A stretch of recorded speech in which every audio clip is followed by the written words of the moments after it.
Hey, everybody. Welcome to Comic Book Curation. I am Polydub. And joining me, as always, is Inquisitor 8.1. Quiz, how are you?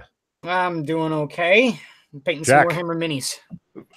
What? About Warhammer minis? I'm painting Warhammer minis. Leave me alone.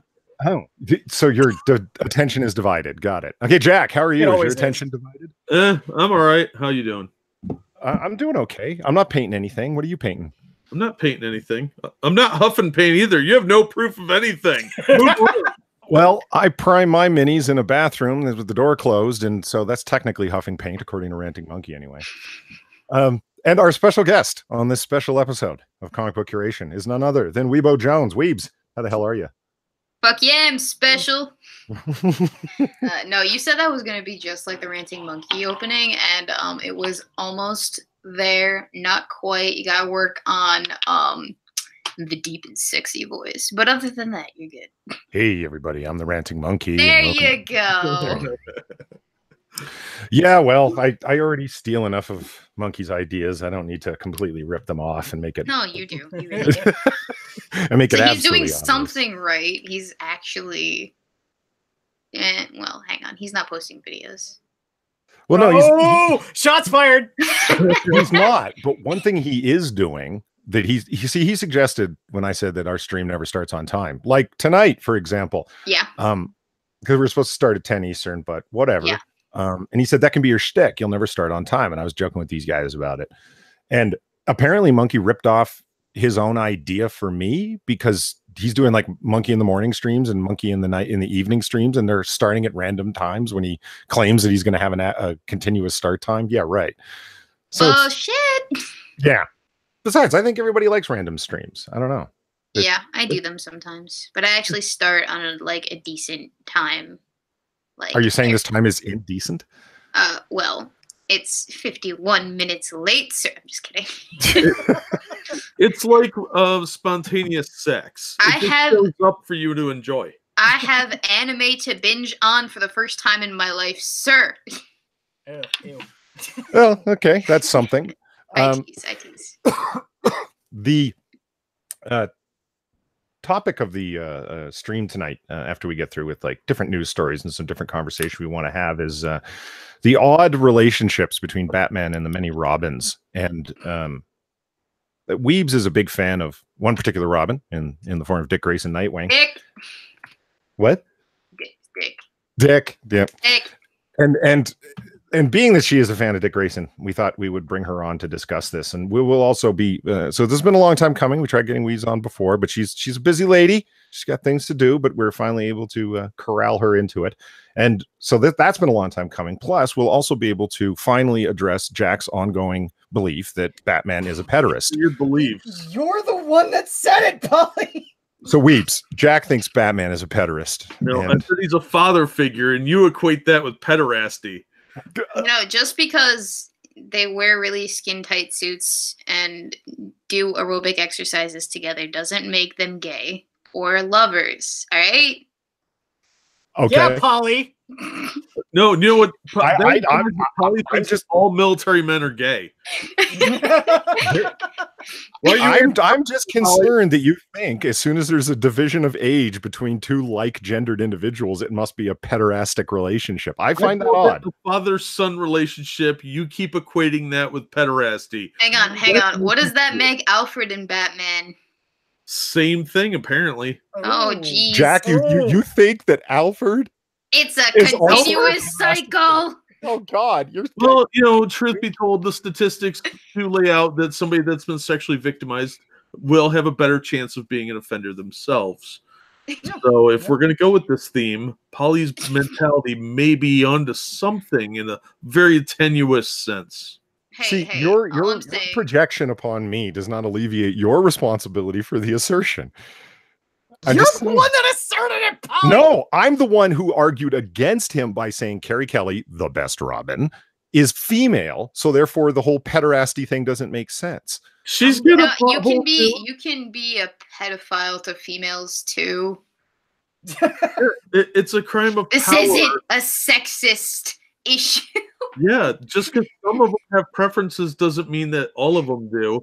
And as we've learned from Riley Dennis over the years, preferences are often a problem. Mm-hmm.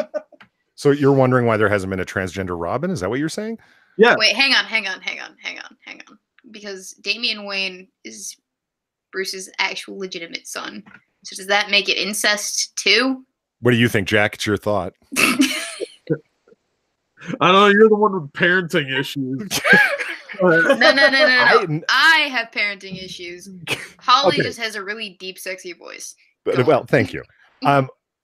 We will get into this later, and hopefully not deeper into Jack's twisted psychology. What are you talking about? Deeper.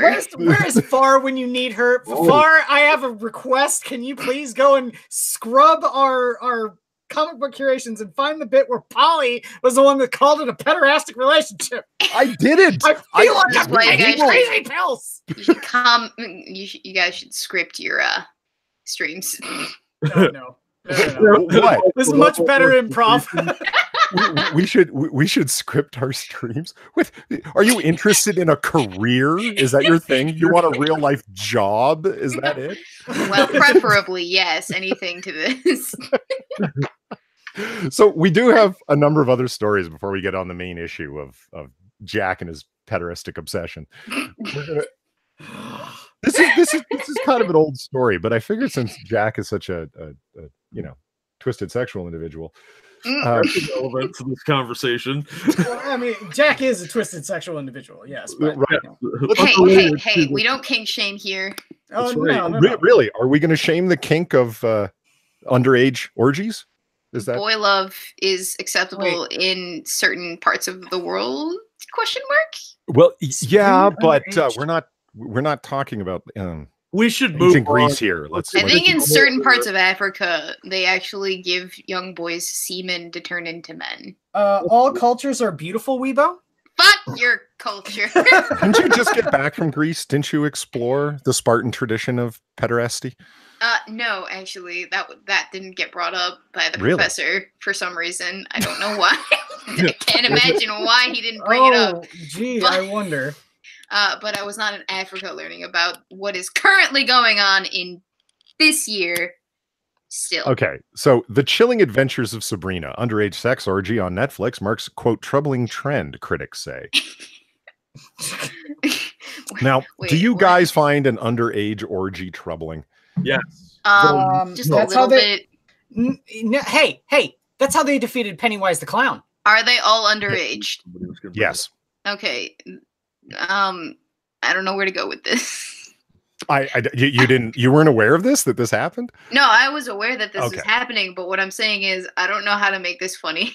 I Hang Hang on, it'll come to me. Oh, hang on, there it is. There it is.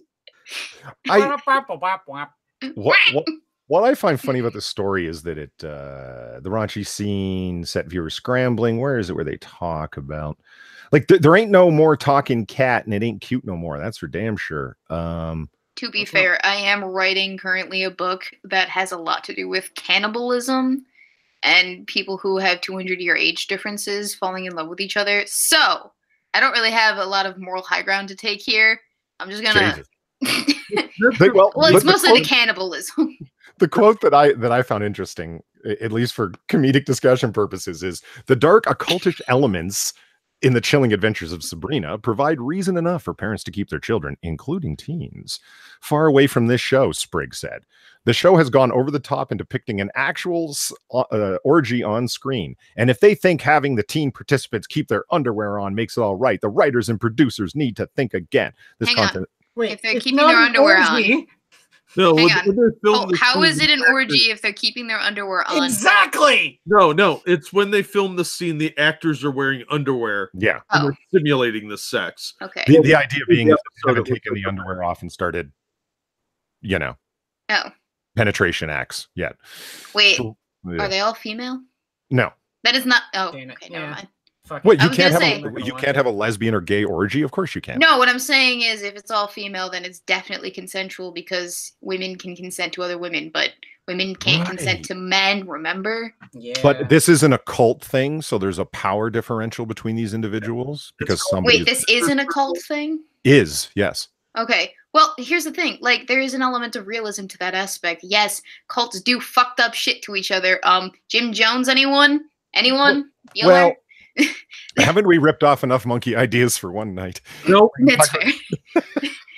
No, we must continue. Drink the great parade of monkey. What I'm trying to get at here is that if we're gonna portray cults in an accurate sense, oh shit, sorry. If we're gonna portray cults in an accurate light, I'm sorry. You gotta delve into the more uncomfortable aspects of it, right? Well, I think Do you you're think also cults getting fucked to Fiona Apple? I think that you're also getting confused a little bit. There's a difference between occult and cult.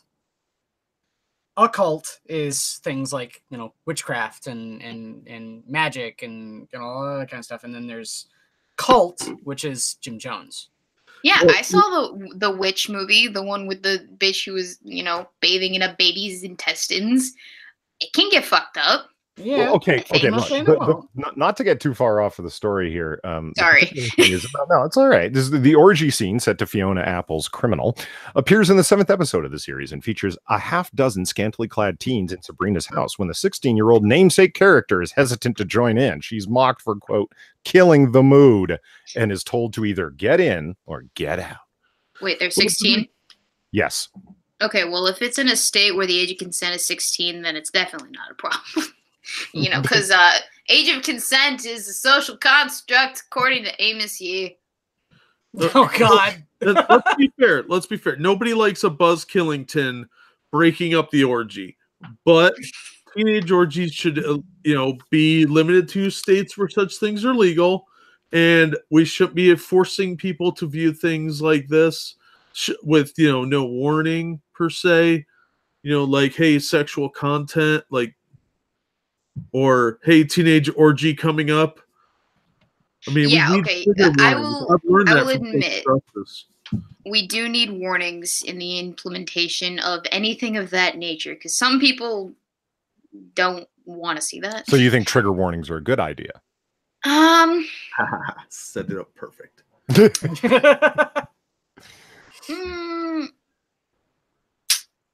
In certain cases, yes, I will say trigger warnings are a good idea. For instance, in the instance that you're doing I'm not going to say trigger warnings are a bad idea, but they shouldn't be overutilized for just any old shit that's going to offend you. No, I mean like trigger warnings for anyone who's an epileptic, or trigger warnings for anyone who might have PTSD who would get triggered by a certain thing. Or you mean actual PTSD and like a heavy duty war scene?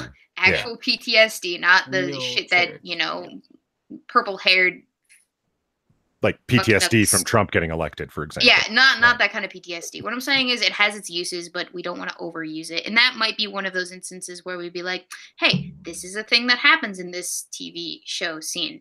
It'll make you a little bit uncomfortable. Well, like the with the rating systems, like at the beginning of Cops, you see viewer discretion is advised. Yeah, maybe stuff like that. Yeah. Because they're marketing this as a show for teenagers, and the original Sabrina was a comedy aimed at younger kids.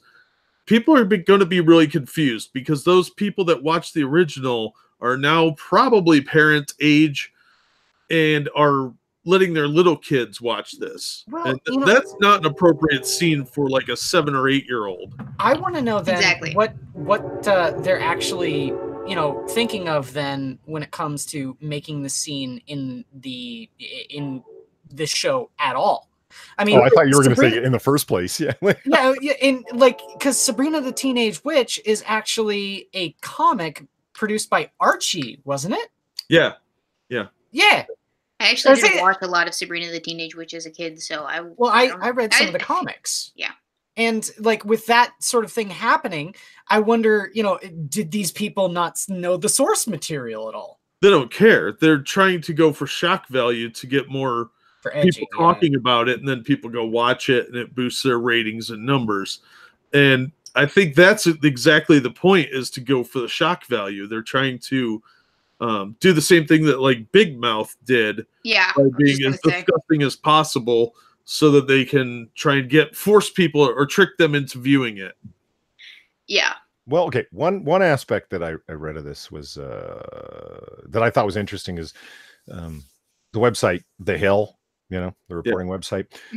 A guy from there, Joe Concha, offers an interesting idea. Quote, it's ill-advised for Netflix to go down this road, given the climate. With no advertisers to answer to, it seems they'll take the controversy and press it, and will generate over any kind of subscriber backlash it might generate.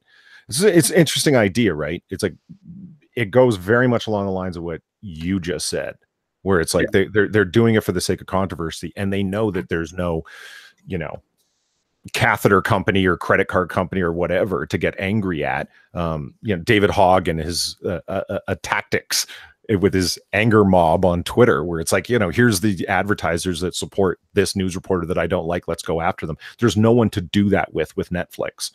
Yeah, but you run the risk of doing this too much, which I'm sure they're going to, because they did it with Big Mouth. Now they're doing it with this. They're going to pile on, and they'll slowly bleed their subscriber base because their quality is going down. What's Big Mouth?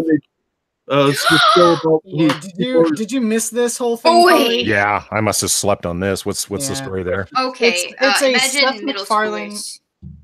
Yeah, it's a Seth MacFarlane-esque sort of try-hardy comedy, and they fucked up by portraying some middle schoolers naked. It's animated, okay? But they portrayed some middle schoolers naked in this horrible body acceptance song. It's the same sort of cringe that if you thought you might have scoliosis after your sex junk, you ain't got nothing on this. So yeah, it was cringy as fuck, and garnered a whole shit ton of controversy because of the depiction of underage kids.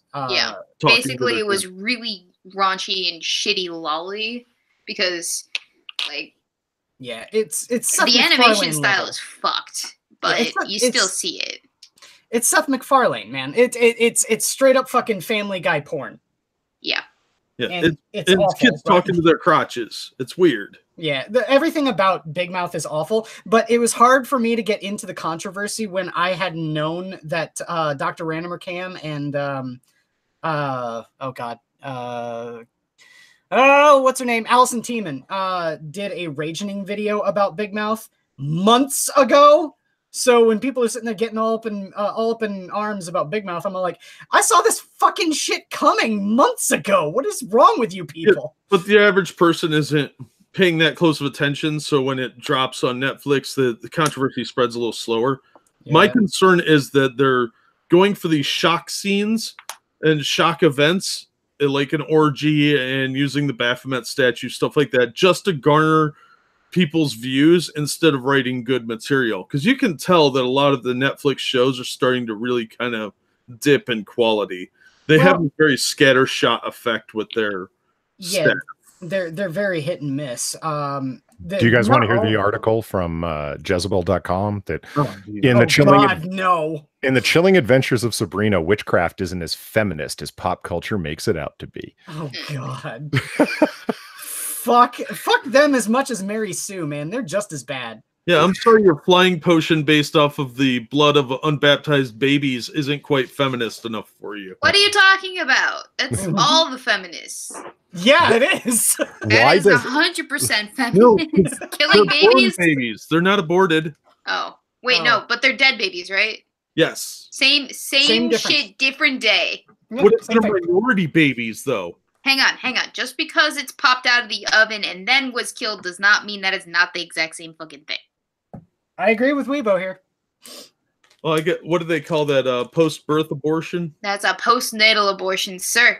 I don't know. I don't have all the parts for that stuff, so. Also referred to as murder in certain countries. Oh, how dare you use the M word? You know how offensive that is to the living impaired? I will, however, read this one paragraph from this story because it's great.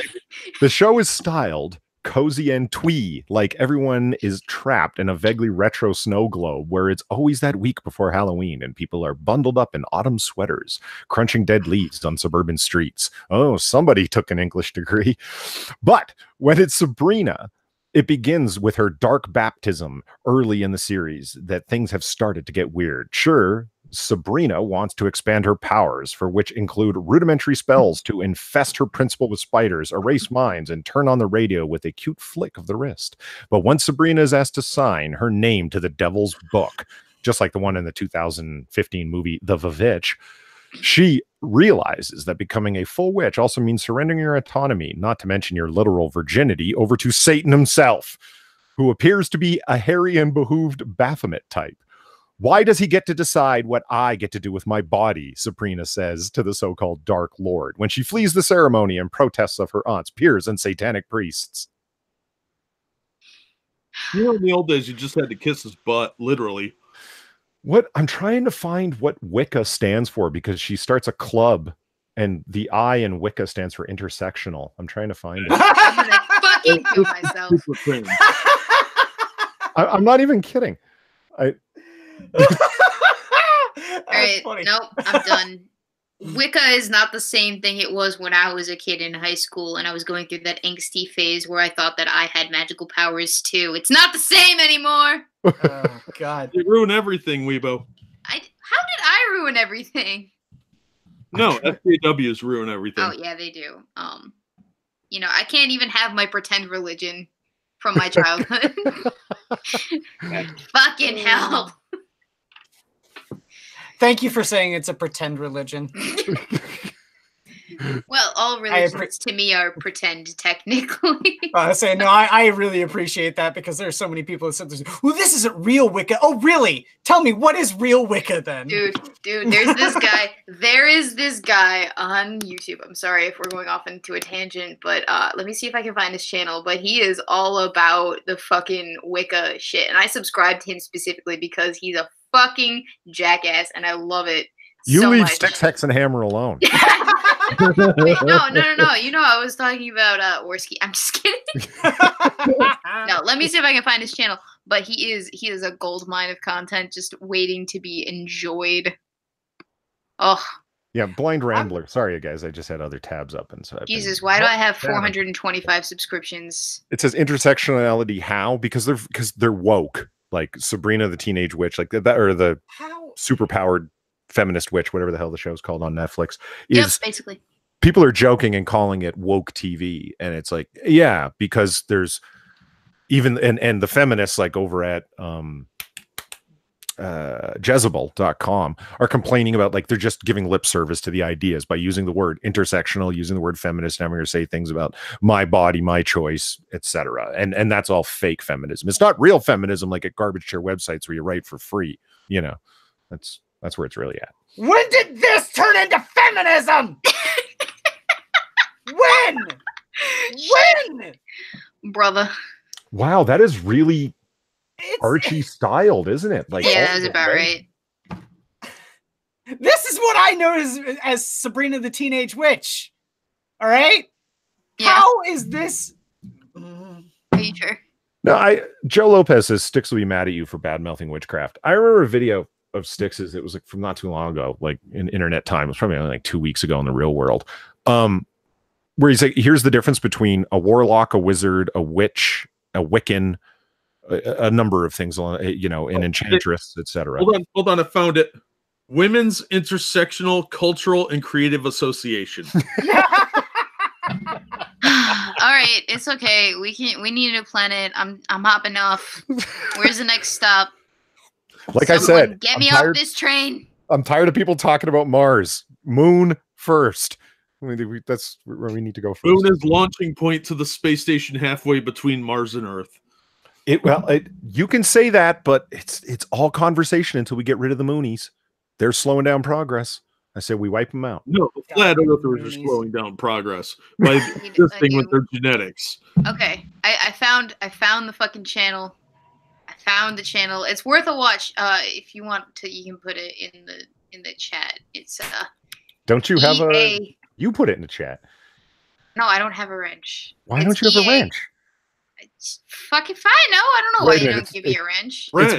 Hold on. Ranting monkeys here? Monkey, get the hell out of here. Leave me alone. Stop talking about the booger in my nose. All right? I get it. No, okay. It's EA Coetting, Koetting. He is his channel. Literally, the header is "Becoming a Living God," and he's got a website, and he's got 68,000. Yeah.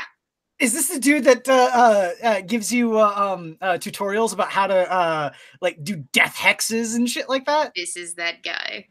Oh my god, Like, I love this dude. His last video was Whore Goddess, The Rise and Redemption of Lilith. He's got how to practice safe sex with a demon lover. Yeah. Really? No, yeah, dude, seriously, check this dude's channel out. He is hilarious. Demon sex magic for the left-hand path. All right, I've got it open in a tab. I'm going to search out that safe sex with a demon lover one. That's awesome. It's only a week old. That's great. It's very recent. Oh, this guy's channel is it's a spicy meme. I quite enjoy it. He doesn't get a lot of views, so give the man some love. My blood pact with Lucifer, a pre-ritual. Oh fuck, this guy is a riot. Oh yeah, baby. I'm gonna turn on that bell notification now. So the Sticks video, like he's gonna be mad at you for bad mouthing witchcraft. I'm not mad at or even opposed to the stuff that Sticks says regarding the occult. I just think it's really under detailed, as Jack has heard me say. I wish there was more detail on it, but I actually think he's making the right call on that, because I don't think most of his audience wants to hear any of the occult stuff in detail. Like, he does an occult, like one occult video for every 7 or 8 political videos he does. Wait, Sticks is into the occult? Oh, Sticks, yeah. Hex, and Hammer? Oh, yeah, absolutely. I didn't fucking know that. You did. The name wasn't enough name of a clue is, for yeah. you? Hexen means witch. Sticks, Hex, and Hammer 666. Magic. Oh, fuck. How did I not catch that? Well, to be fair, I'm not subscribed to him, so... No, he's a sharp guy, little. and I'd actually like to stream with him to, like, pass around the ideas and not debate, converse over religious ideas, because he used to be really atheist, and now he's not, but he's still very occultist, and I'd like to ramble about that stuff, but it wouldn't be a popular stream, because who cares about that stuff? And to be fair, we're not the ones bad mouthing Wicca. Sabrina the Teenage Witch is doing that just fine. Yeah, they need no help from us. Yeah. And for real, and Styx is one who pointed this out himself. He made a video on it. Witches in downtown New York attempting to put a hex on Brett Kavanaugh. They're the ones giving witchcraft a bad name. I mean, well, I love the fact that after those witches did put that hex on it, the Catholic Church in New York did an exorcism on the hex. Yeah, that was awesome. I love the idea of a spiritual battle in Manhattan. That's great. Wait, how the fuck did I miss that part too? I feel so out of touch. And it was great. Aleister Crowley much, and it's like, yeah, but it's I'm waiting for the movie version of that where the witches are conspiring in some dungeon and the Catholics are in their church having an exorcism. Yeah. This is okay, Loki. This is like one of the most fun streams I've ever been on, because this is great. the inner Wicca from like 11 years ago, Weebo, is coming out. She's just having a gay old time, and then I'm cringing at myself for what I was as a kid. No. Did you go by like Night Harrowing Raven 32 online? No, I made up my own fucking name. It was Queen Asner. Oh god, that's so embarrassing. Ah, shit. You've scrubbed the internet of this previous incarnation of yourself, I hope. Oh god, yeah. Okay. Except for my Why fanfic Queen, account. But there's nothing really on there that's that like too pitiful. Why Queen though? I mean, that's usually voodoo, not wicked. Because I wanted to be a motherfucking queen. I'm a motherfucking queen. Go big or go home, quiz. Yeah. Well, let us, okay, so we've covered witchcraft, which is and the occult, and we've slandered some other YouTubers that we probably actually didn't intend to. Oh well. Celebi. So let's talk about Black Batman now and get racist. Okay. Kill me. Sorry. What? Does Batman of color? Does the Dark Knight need to be white? No. Colored Batman. Let's be extra about it, right? Like I have a question. Like, okay, in the center here, this is Black Batman, clearly. Okay. Why does he have to have a mustache? Well, is this supposed to? Well, I'm more interested in this guy's mustache. Is this supposed to be Latino Batman? If that's the case, then who's the other Batman? I don't know. And why is the bat Sean fat? King Batman. Why is the bat so chunky? Well, this Because is Ben Affleck. Batfleck. Yeah, Batfleck Batman. That was a wrong decision. I do not approve. The suit or the actor? Both. The fat bat. Oh, the chunky bat itself. No, that's very Dark Knight Returns Frank Miller-esque. It's fine. It's too fat. No, it's fine. Bats. Okay, hang on. The aerodynamics of bat wings are such that if a bat gets too thick, it's not going to be able to flap itself out of fucking shit, all right? Can it carry a coconut? Can it carry a coconut? I don't fucking know anything, okay? But theoretically, if I were to be a batologist, which is a new word that I've just invented that means a studier of bats, that's fine. That wouldn't make any sense if the bat got too fat to lift itself off. It's actually ground. A rodentarian, but that's okay. No. It's a batologist. It's not a rodentarian either, so it doesn't matter.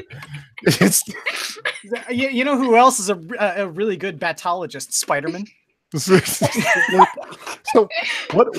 what I thought was interesting about this is that, yeah, okay, this guy Reynoldo does talk about the whole story, and this is through cbr.com, garbage tier mastery over there, right? Mm-hmm. I'm familiar.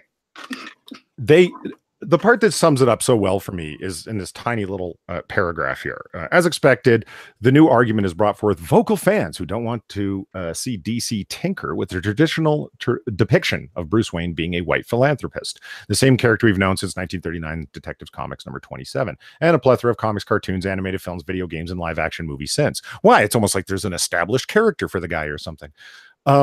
There are actually many solid reasons why Titans, meaning the television show, at very least, could have been a fertile testing ground for such a change to a major superhero. Now get this, here's the key. After all, ethnicity doesn't really matter as long as the character is done justice. Does it? So by that token, by that logic, White Panther is fine. Well, no, by that logic, it's also okay for him to be white. It's also okay for Black Lightning to be white. That's what I'm saying. Yeah, but do you not think that there would be outrage on behalf of Reynaldo if such a thing were done? Because would that not be whitewashing? This is the. Yeah. Did you not realize that when you were typing that, jackass, that argument goes in a number of directions, not just the direction you would have it go? It will backfire spectacularly, and I will be there to laugh at the pieces. This story goes on. I mean, we had covered previously. It's like somebody had written. Where was it? Was it CBR as well, that Superman shouldn't be white when B. Jordan was being considered for the role? Something like that. Yeah, I don't know. What bugs me is the guy has a very weird view. It's about time we got someone under the cowl who reflects another perspective in the world, mind you, world we live in today, a multiracial melting pot where rich dudes aren't only white. Sir, have I told you yet of the plight of the ginger-haired peoples and their blackwashing pandemic? Well, I love this guy's statement where it's like, okay, when you talk about a multiracial melting pot, I believe you're referring to the United States, because melting pot, number one, in terms of like, out of many become one. Yeah.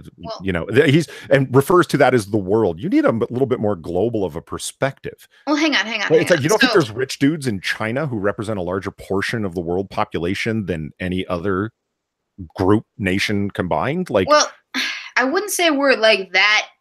Okay, so we are multiracial, but up into a point. We're still like 70% racially white. Right. We are more of a cultural melting pot than a racial melting pot, if anything. So get the word correct first before you continue on. Not you, Polly, the article dude. I get you. Well, what bugs me is I think this, rich white dudes aren't rich white dudes aren't only white, like rich dudes who are going to go out and do these things. Of course, we can have an Asian man be Batman. Of course, we can have a black man because there's rich black men. Have you been to Singapore, sir? It's all Asian. You know, or any of the ancient Africa, Timbuktu comes to mind. There were plenty of wealthy people there. Like you have a very myopic view of the world. Oh no, I think what he's really worried about is if we have an Asian Batman who'd be like, "Oh, I suffer your crime." Jesus. As Joe Lopez in the comments section is talking about Batman being able to handle the Batmobile, I disagree. I don't think he's going to be able to drive that shit very well. He's Asian after all. So he'll go like 10 miles an hour. That's guys, I'm eligible to monetize. You want to? Are you? Oops. For now. Well, you know how it works. You're eligible to apply. No one, right. No one at the Wall Street Journal, please and thank you. This is a favor for Polydub. Don't do it. Well, my chat isn't full of triple parentheses echoes quite yet, but now that I've said that, it will be. But why has he got to be specifically black? Why not Inuit? What do they got against Eskimos? I'm wondering why there isn't a fat Polynesian Batman to match the fat bat. You see? Yeah, roundabout way of getting it back to the thing. I vote for Samoan Batman. I bet you $100 that a fat Polynesian Batman would not be able to do the rappelling thing up to the top of a building as well. I get $100. How did I know you were going to be the first one, Quiz? How did I know? Well, motherfucker. Well, they've arrived. It was fun while it lasted. I'm sorry, Polly. This is what happens when you get me Cynical Lindsay apply for monetization. Good for you. Well, I mean, like, who cares what color the guy is? The character was created as a white guy. Why do you want to change it? Just leave it alone. Create some cool black characters. Diversity, my dudes. Oh, yeah, God. But it's stupid. Icon was a really cool milestone character. He was a rich black dude that was a superhero. Yeah. Guys, Gutenberg's here. We got to shut it down. Did you not get enough of the diversity when we went to Wakanda, the black ethno state people? Isn't this the point? He makes the argument that as long as the character is done justice, ethnicity doesn't matter. Well, I would argue back to that. Whenever a character's ethnicity is brought up in terms of supporting a non-white, an ethnicity other than white, it's like, well, no, he's the king, prince, and then king of Wakanda, T'Challa. Yes, he is. And so it's kind of integral to his character that he be Wakandan. Yeah, that's a fair argument. Mm-hmm. I get that. And the argument that I made in counter to that is like, it would also be the same with Shaft, like John Shaft, the detective. You couldn't have him. Shut your mouth. Well, I'm talking about Shaft. Oh. Now, to have him being played by a white guy, it's like, no, wait a minute. It's essential to his character. He's a black detective in Harlem, and he kind of plays the middle of the road between the cops and the locals, and he's got street cred, but the police still trust him as a private detective. That's kind of who he is. It's like, well, Bruce Wayne is this guy. Like, and the argument is always, well, it doesn't matter when they're white. In the same kind of argument that Don Glover, or Don Glover, as some people like to call him. I like Don Glover. He argued, why does Peter Parker need to be white? Because he wants to play Spider-Man, right? So there's like 3 or 4 garbage tier news stories that go out there about Don Glover complaining that, well, why does Spider-Man have to be white? Because he's a white kid from Queens. That's who he is. What? Yeah. Well, the thing about it is, for all of this stuff, they defeat themselves with their own argument. When they say it doesn't matter what ethnicity that character is, well, it also doesn't matter if he's white too. Deal with it. Oh, it doesn't matter that he's evil. Jesus. I've made this argument before, and the Black Panther thing, the film, to me is the strongest evidence for the point that I could possibly have. We talk a lot about replacement theory on this show, where you're taking a given character and replacing, like, female Thor or Korean Hulk or Riri Williams replacing Tony Stark as Iron Man, now Ironheart. Oh boy. Yeah.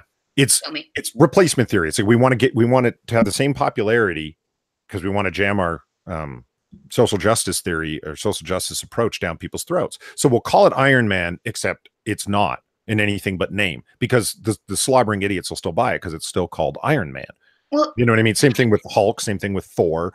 And it goes, and I have always argued, look, you're doing Marvel, you're doing MCU, there is a massive decades-long pantheon of characters to choose from. Pick a character you think is good, underrated, and revive them. It happens all the time. Kind of like Black Panther. And it can be done very effectively. It's like, sorry. No, but you see my point? Like, it's, yeah, no, I got you. Like there's lots of Black, Asian, you name it, characters in the Marvel Pantheon. Revive one of them, do them cool. It'll be a new mainstay like T'Challa / Black Panther is. Replacement sucks, unless, of course, you want to make it obvious that you're attempting to conquer Western cultural nodes, as DNC would say. It's like if I were to take my channel and I were to have someone else come in and actually take over and be the face of my channel instead of me, on the simple basis for, diversity. So if I had like a Black man come in and be the new Weebo Jones, it wouldn't be the same because people subscribe to me for me, right? They follow me because I am me. I'm not this Black guy who is someone else other than me. So that's the same thing behind comic book characters. They follow comic book characters because they like something about that character, or they like that character as a whole by themselves, not, just because of their skin color. Your character, your comic book characters aren't two-dimensional black and white figures. They are, they are 2D. But what I'm saying is they're characters that we've grown to love based on who they are, not their skin color. That's what I'm trying to get at. Yeah, and there's some really cool minority characters already out there. You got Black Panther, Falcon, Blade. Blade was an awesome movie. I like that movie. How many ran with like the first Black superhero for Black Panther, and it's like, really, you're gonna forget about Blade? Fucking Blade. I would say all I gotta say is that the first Blade was better because oh god, what's his name? Oh shit, Wesley Snipes. Wesley Snipes. Wesley Snipes didn't talk.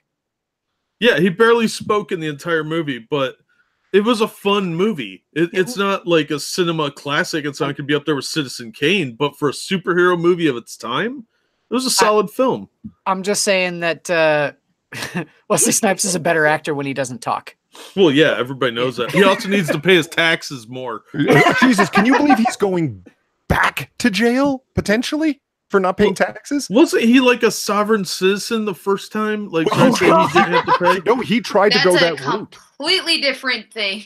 No, he seriously did try and declare sovereign citizenship because he was out of options, and so he was throwing a Hail Mary to like, maybe I can get out of going to jail by claiming that this U.S. court has no authority over me. That's not how this works, honey. Well, he was Article 4, free inhabitant. It's important to remember he only tried that when he had tried literally everything else to avoid going to jail. So it's but still funny. Yeah. Oh, what God, would you do to avoid the ball and chain, gentlemen? I'd pay my damn taxes. Suck a dick. Well, Joe Lopez says, "Don't make me come up with original ideas, damn it." Exactly, Joe. That's the fucking point. It's like we want to just like we'll take Riri Williams and she's such a basic bitch character, and I'm not even calling her a bitch. I just mean by the line, like it's just so obvious. The kind of she's a sassy, talking 16-year-old black girl who don't take no bullshit from no one, and it's like, really, that's the best you writers can come up with.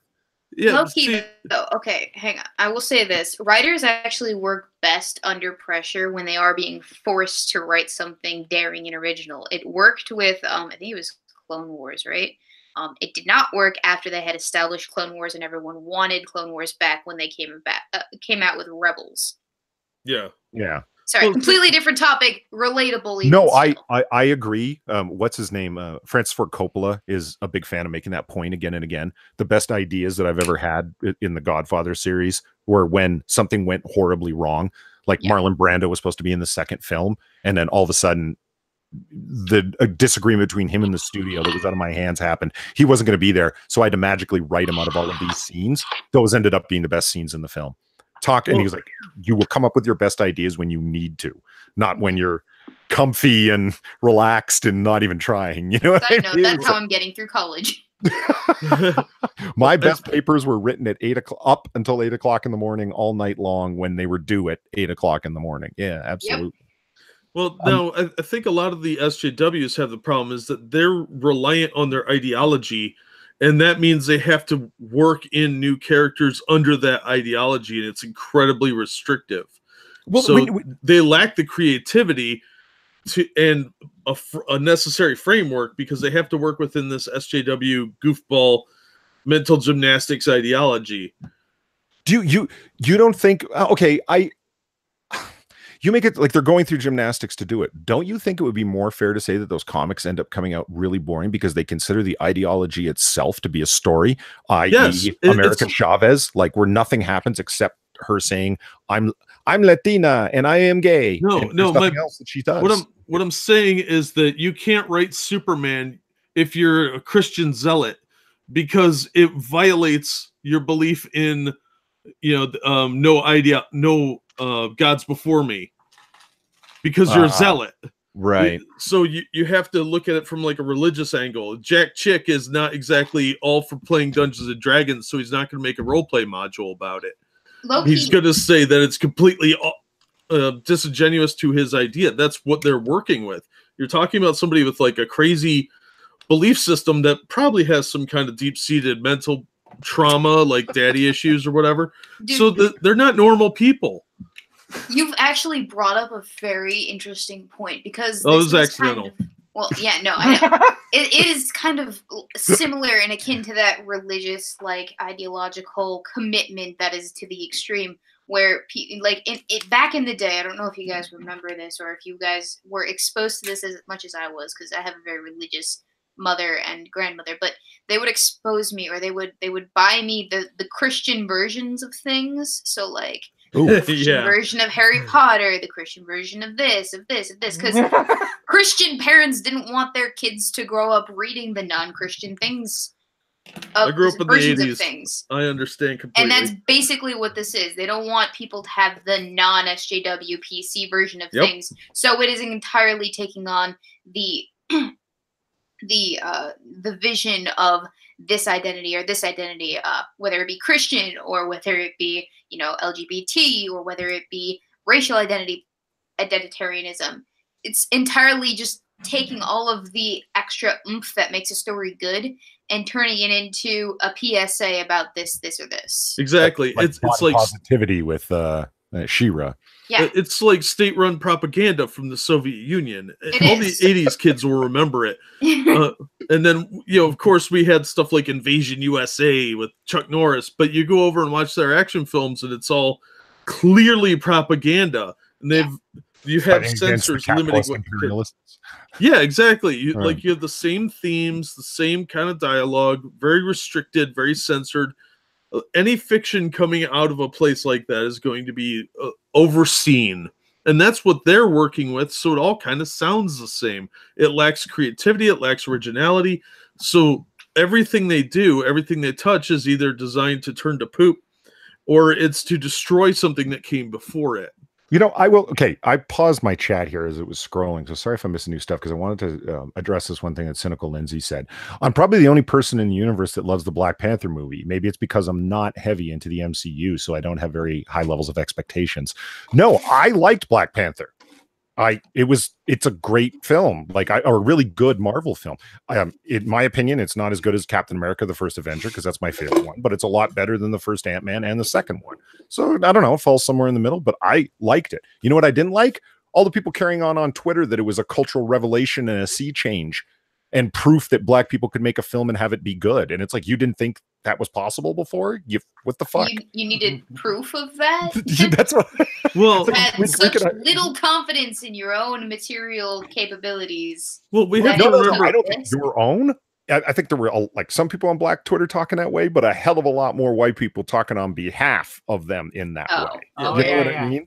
It was the ultimate virtue signal. See how great this movie is because it's Black. Like me, Black people, please. Okay, Loki, it wasn't nearly as good as everyone makes it out to be. No. It was decent, but it wasn't like, fucking shit, this is Apex fucking great. Yeah, that's a good point. We should replace young white girl Weebo with an old Black man. Yeah. Can we not? I like my position here on YouTube. Thank you very much. I've worked very hard. Will he wear a redheaded wig? What would happen if we gave comic book characters autonomy to be like, let's not switch me out for somebody else? I like me the way I am. Thank you very much. What was the series in Marvel called, Jack, or Quiz, or Weebo, or anyone, that had... It was the connections of the new heroes versus, connecting, not versus, with the old ones. So you had Black Captain America. Generations.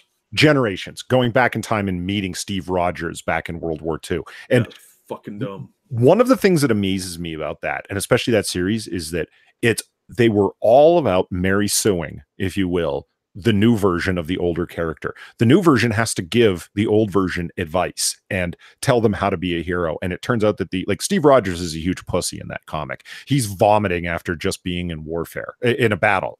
And he has to have Black Captain America pat him on the shoulder and say, "It's going to be all right, man. You can do it." And everybody likes the new character instantly and has all these problems with the old character, and that's the way they're written. It's like, is that the best you can do? Because that's really obvious writing what you're up to. No, this is Uncle Remus theory. That's this theory I came up with. I'm naming it, but it's been around for a while, where you have to have the kindly black man tell you what to do. Like, if you watch Song of the South, you got the happy slave wandering around singing zippity doo dah, and now we look at it and be like, that's super racist. Well, it's kind of the same thing. You think it'll be looked back upon as racist? Oh, I think it will be. It's a soft kind of racism from a bunch of self-loathing white supremacists. Like that guy that Sargon debated, Thomas something, that said that that meritocracy, it doesn't work because it favors white people. That's the most white supremacist thing I've ever heard. Well, there isn't an argument of like we need to destroy whiteness in my mind that I've ever heard that isn't a repackaged white man's burden. Oh, absolutely. It's all white man's burden. And Manifest Destiny thrown in. Yeah. For good measure. We got to educate the savages. We, meaning because all four of us here happen to be white. Doxed. What? No, I'm white. Polly, no one's fooled. No one is thought fooled. I was a ginger. You've lied to me. No one is fooled, Polly. You've got your lean. I know you've got your tracksuit sitting over there. You ain't white. I've told you before. They're jogging suits, not tracksuits. They're tracksuits. Don't even lie. No, a tracksuit is like a windbreaker, thin polyester material. When you got like terry cloth, like a sweatsuit, that's a jogging suit. There's a big difference. Are they breakaway pants? I don't know. Just checking. You are gay. I knew it. Hey, a lot of people puke after killing people. Badasses even. It takes a while for your brain to get used to it, says a lucky Pop-Tart. No, I wouldn't know. Steve Rogers had been in war for a while up until then. I hear the point you're making, Pop-Tart, that vomiting can absolutely result from adrenaline rushes. Yeah, totally. That's one thing. Some people feel the need to urinate. Some people get blazing headaches. Adrenaline does weird things to different people. But in that story, trust me, Pop-Tart, it was all about making Steve Rogers look weak and Black Captain America look like he's the one who deserved the shield and the title. It's not even that. It's the fact that they're like they're making him they're making everybody weak, and they're making people way too overly flawed. These are supposed to be ideals, over the top kind of heroes. They're things people strive for. They're supposed to be the type of people you want to emulate, not some navel gazing vagina that's puking his guts out every time he punches somebody. They're purposely making Steve Rogers smaller as a character, trying to make him less idealistic, and they're boosting up Sam Wilson by making him the mentor and the all-knowing what does DNC call him, the good brother Gordons, something like that. Yeah, right. Wilson is like it's his approach that really gets to me. Brother, yeah, like Gordon Good Brother, yeah. The way he has to pat him on the back, and it's very much done in the way of never meet your hero, because sometimes they're assholes and sometimes they're pussies. Like, he's sad to meet Steve Rogers because Steve Rogers is nothing. Apparently, it's all hype. He's like, oh wow, this is really sad. Just how pathetic you are, Mr. Rogers. It's patronizing because he was Cap's partner for literally decades. Yeah. So he already knows what Steve is like, and Steve has never been the type of person that would have any issue going into combat against somebody he thought where it was morally righteous to do so. So it dehumanizes Steve in a way, or at least diminishes him. And they're trying to. I'm telling you, the Generation series, every one of them is that way. It's to make it awful. The passing of the torch. They're supposed to be, and it's this will make the drooling neckbeards who just love these characters and refuse to let them go happy, and it'll also introduce them to the new comic buyers to a new generation of heroes. It's like, well, you know what, you're cutting off. It just makes the new character seem insufferably smug and condescending. Oh, like Marvel is right now. So. Yeah, I would say there we go. I would say it does. Like it.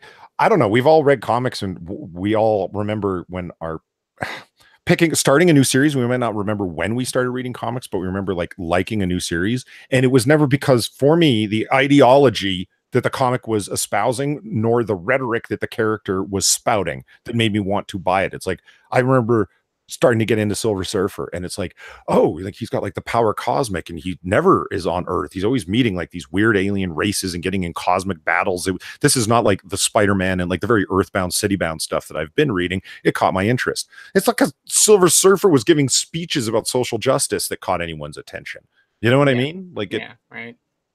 Hey, the X-Men are fighting the wage gap in India.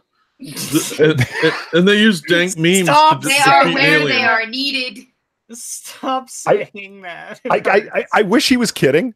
I wish that was a joke and an exaggeration. It's not. It's really not. I know. A couple of issues ago, they used the evil of dank memes to defeat someone. I'm serious. Oh boy. These memes are evil. Because they're cool with the kids, you see. They know. Yeah, you send some rare Pepes, man. You kill someone. I hate Marvel so much right now. You keep saying that DC has vertigo. You're But they're at least separated. It's not, dude. An imprint is just a name that's been stamped on the comic. It's the same fucking company. Wait, they're different. So should we bring up the non-binary character in Supergirl? Oh no, Supergirl is absolute garbage. Everyone knows that. All right. I stopped watching Supergirl. Oh, I think it was midway through the first season, maybe the second season. I can't believe you guys watched it. I watched one scene and I was like, no. It was a scene where she was trying on multiple. I was talking about the comic book. Oh, yeah, the comic book is garbage too. But the TV show's way worse. The first season was okay. It was okay, and then they kind of lost the mark. They moved it over to the CW and it became garbage. It was garbage the entire time. Let's be realistic here. She went on a date with Jimmy Olsen and he bought her ice cream and she said, yummy nummies. Yeah, I know. You're dating a 5-year-old. Dude. No, she's an alien, dude. It makes total sense. The best thing about that show was not Supergirl. It was not all of the stuff dealing with the main characters. It was the villains. Martian Manhunt. Oh. Okay, yeah, no, Martian Manhunter was cool too. Oh, I thought you were going in a different direction, saying you were going to masturbate to it. Well, the female power thing is it's a kink for some gentlemen. For some guys, yeah, definitely not me though. Yeah, there's a lot of superheroine bondage in Japan.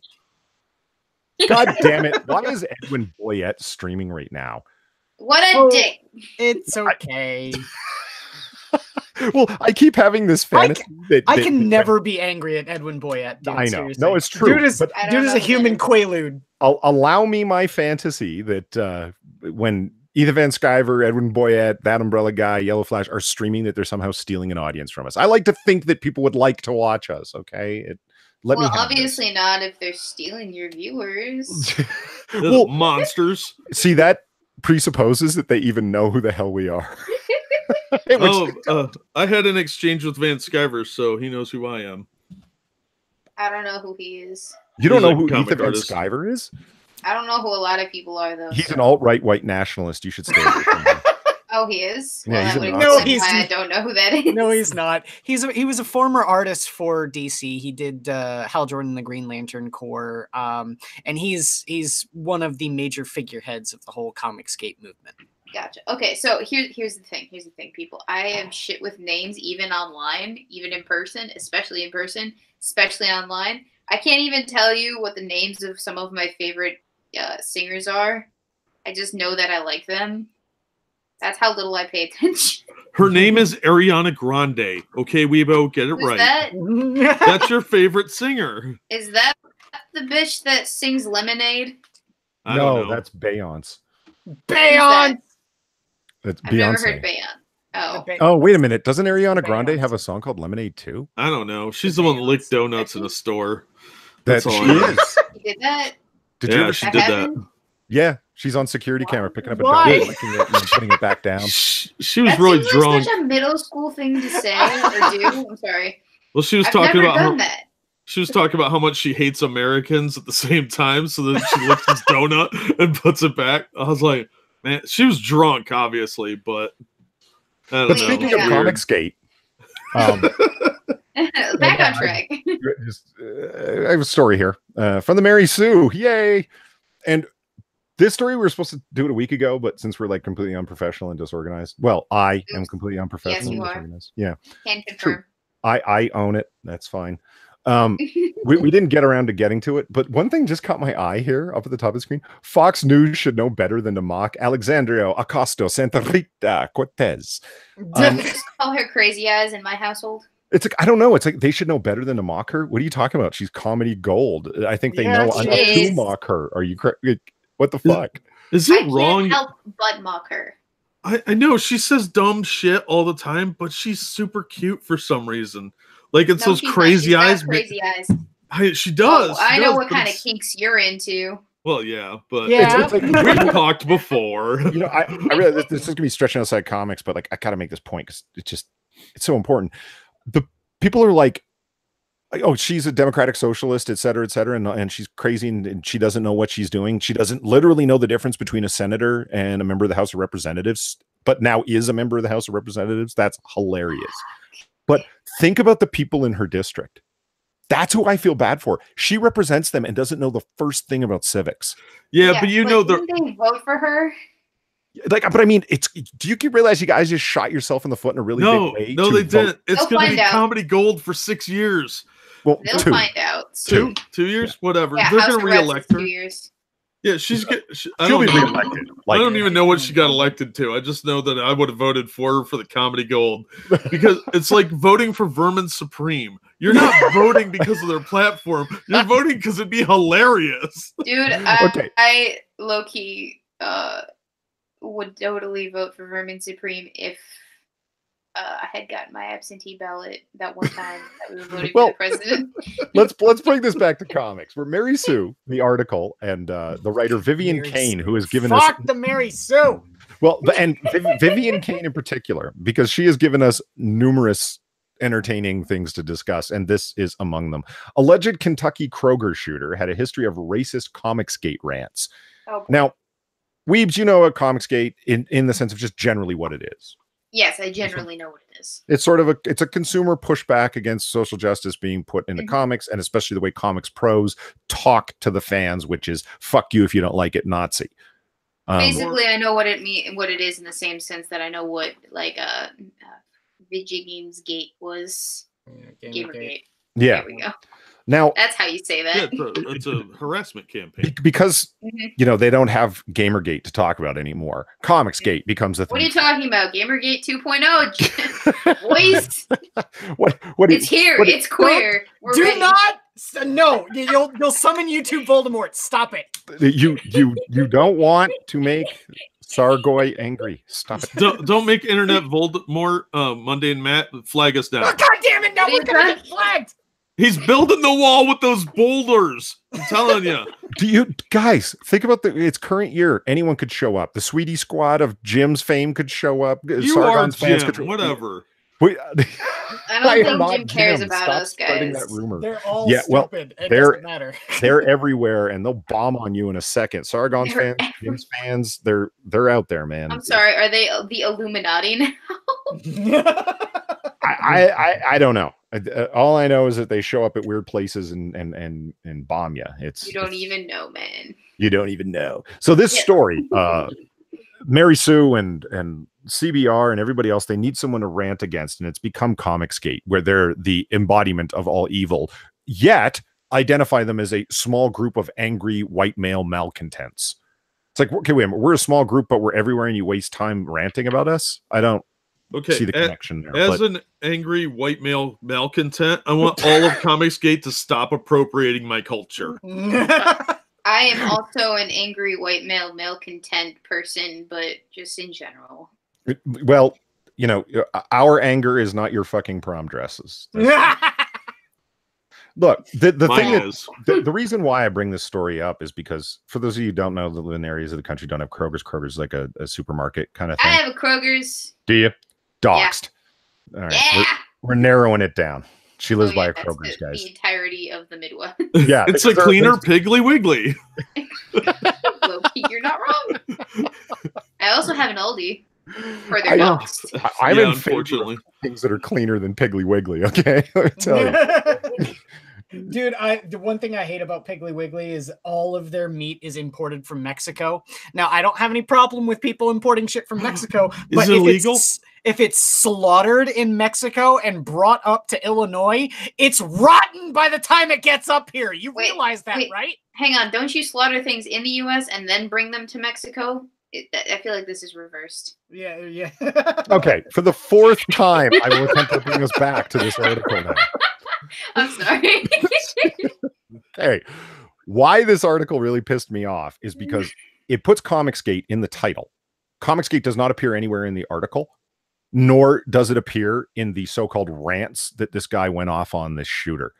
But this is how desperate they are to attempt real-world violence, to connect real-world violence to comicsgate, because comicsgate bad. So therefore, we will find some sort of connection. This guy was a fucking loon, man. His rants, like you see his tweets here, are about his alleged connection of a homosexual undertone in the writing between Steve Rogers and Bucky Barnes in the Captain America movies. Okay, no, seriously, no comicsgater talks about the movies. We talk about the comics. Well, and there's better things where, I mean, if they want examples of things they can draw violence to or threats of violence, there's plenty of that they could find. They just have to look for it. And what kills me is that Comicsgate is a hashtag movement, which means anybody can use it. The people that are anti-Comicsgaters that spend bizarre amounts of time, Renfamous looking at you, online, ranting that you know, you guys are a bunch of Nazis, you're haters, you're MAGA fools, etc. They use the Comicsgate hashtag to get all of our attention because that's really what they want, is attention. This guy used hashtag stop fucking with our comics, which I've frankly never heard of before. Yeah, no, neither have I. It's why didn't he use the Comicsgate hashtag if he was into Comicsgate? Well, that's just it. He wasn't. Nobody had heard of this guy, but they connect him. And like this is the worst kind of clickbait and the worst kind of clickbait propaganda. But oh right, we're on the Mary Sue. What the fuck was I thinking? Welcome to Mary Sue. Yeah, what did you expect? Okay, yeah, we should be taking notes on how to do clickbait too. Yeah, No, I've that's a been good thinking for a while now that I should get more into the clickbaity type things, and I think this is my inspiration. Well, I think your Redhead Lives Matter angle is really good, and you should embrace the gingeriness of your soulless campaign. Oh, fuck yeah. Okay, that was funny. Campaign. Dude, that was some of my best work as a creator. It's right up there in top 10 moments with my Nefertiti series. And, Yes, that was funny too. That one video where I pretend like I'm masturbating. That was creepy. I love That disturbed me. I love that Cracked put malcontent in triple parentheses. That's good. I like that. Was it the piano music? Is that what creeped you out? And next Yeah, 6 a little minutes says, he asks if the prom dress is golden white or blue and black. I don't know. Blue, I think I thought the dress was. Well, under luminol, it's Bill Clinton white. That's fair. That was funny, Polly. Come on. Polly's struggling not to laugh. Yeah. It's like, damn it, I'm gonna get this article done. You know that? Well, no, we're done with the article. I'm done with my rant. I just wanted to purge that anger that they had put Comicsgate and associated with this fucking guy who shot up a Kroger's, and then connects it with Comicsgate in the most tangential way because I'm angry at Comicsgate, so let me connect it to something bad. Yeah. Just wait till they start finding like offline or off stream the other day from like War Campaign where they're saying all kinds of kooky shit and take them out of context or in context, as that case was, and start looking at that. It's going to look way more sinister and cult-like. Like the guy who shoots up 5 Dallas police officers comes right out and says, I support Black Lives Matter. We all need to rise up. Black Lives Matter is the way that it is. Hashtag Black Lives Matter. And everybody says, no, this guy doesn't represent Black Lives Matter. Like, did you get that one far? 100% for Trump. Totally, 100%. Yep. well, just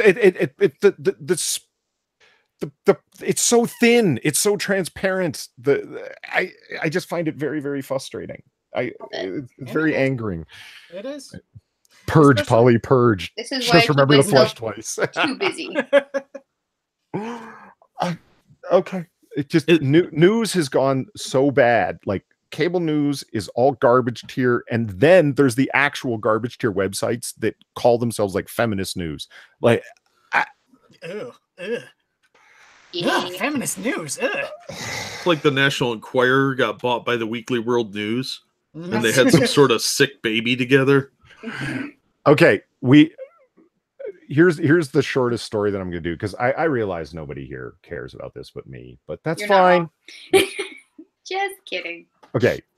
CBR article. Michelle Yeoh in talks for a Star Trek Discovery spinoff. Nobody wants it. Nobody cares. Star Trek Discovery sucks. Why are you screwing over a beloved franchise? You didn't make Star Trek Discovery Season 1 popular with Michelle Yeoh. You're not going to be able to do it with a spinoff. Stop trying to hold up your failing streaming service with a beloved franchise while fucking it in the ass. Stop. Just stop. Well, now let's I'm a little bit pissy about this public dub. Maybe you're against diversity, you racist. Right? Michelle Yeoh's in it, so it'll automatically be slightly sexier than anything else on the air. Oh, she's sexy. I'm not saying she's not. She's the hottest old lady on TV. Oh, she's milfing it like crazy. My point is, they're not going to give her anything good to do. They're going to be worried about whether or not she passes the Bechdel test, in the first scene. Because it's not that hard. Oh my God, Bechdel test. Get fucked. That was a piece of advertisement that they really did push for Star Trek Discovery. And they go, the first episode, the first scene makes the series pass the Bechdel test. And I'm like, go to hell. This is the first thing that you have to say about this series? Yeah, because it's trash. They got to pump it up somehow. Well, like I've pointed out before, all 5 films in the Twilight series pass the Bechdel test. What's your point? It's not even a real thing. Let's put it this way too. How valuable is the Bechdel test when the Twilight films pass, but Casablanca doesn't? Well, because there was toxic masculinity in Casablanca, and Twilight had sparkly vampires. What are you talking about? There was toxic masculinity all over Twilight. No, those were all male feminists. Hang on. When Jacob imprinted on a fucking infant, when Edward was watching Bella sleep without her consent, all right? The scene where she's about to get gang raped by a whole bunch of guys, and then Edward comes in to save her fucking ass. Yeah, that's not very feministy. If Bella had really wanted to be a feminist, she would have kicked each other's ass or taken it like a champ. Taking it like that's the reason whenever I'm arguing against the Bechdel test, one, I either bring up Dr. Bechdel and talk about how you've completely, what would you call it? Contorted, distorted, and tied in knots her original idea that was supposed to be a thought experiment, not an actual test. I mean, anyway, I bring up Twilight in reference to it because, there's all sorts of things that all sorts of feminists have problems with in the Twilight films. That everything that Edward does vis-a-vis Bella is an example of a abusive relationship. Yeah, stalking. Like he's an abuser if there ever was one, in the sense of the way he controls her and so on. But what does it matter? All 5 films pass the Bechdel. Yeah, it passes the Bechdel test, so it must be fine, right? Or you guys are completely misusing the Bechdel test and it's not even a test at all. Stop it. Or we've misunderstood stalking as long distance courtship. Okay, hang on. Do you actually love Twilight, Weebo? No, I don't actually. I watched it. We've been told in chat that you do. It's on the internet. Abaddon is trying to. He's trying to slander me with lies and deceit. And it's because apparently it's because he's a horrible chaos lord from the Black Legion. Of course, that's what the fuck did you just say? I don't Abaddon is some weeb shit. Abaddon the Despoiler is a character from Warhammer 40k. Oh, Abaddon is also a demon from the Bible. It's nobody beta gaming shit. No, wait, what was I saying? I'm starting to appreciate aspects of Warhammer 40k. It's still War Scammer 40k and rips off its fandom, but whatever. Oh boy. Oh man, you're gonna upset Quiz. We might be here a while. Buckle No, in. I asked him to come up with a name to mock Warlord Games, but he refuses to do it. So it's War Scammer 40 Gay until he can come up with something better. What? So I hear crickets. What's the problem, Quiz? How did we get from here? It's better you don't ask that here question, from- Weebo. Okay. What do you? We've already said it. It's unprofessional. There's nothing professional about. Let's comic book detract creation. from the main topic once again. It's Weebo called knows a lot. it's called segueing. We learned it from Styx, Hex, and Hammer. Yeah. Oh man, Yeah, there was a okay. moment in a Styx video, Jack, that I was like, I've got to send it to you, and I forgot the timestamp to send it to you. It was awesome. He came this close, dude. This close to losing himself on his own tangent. He was talking about post-election results, and he's going, and all of a sudden started down one of his famous buddy trails, and then he goes, but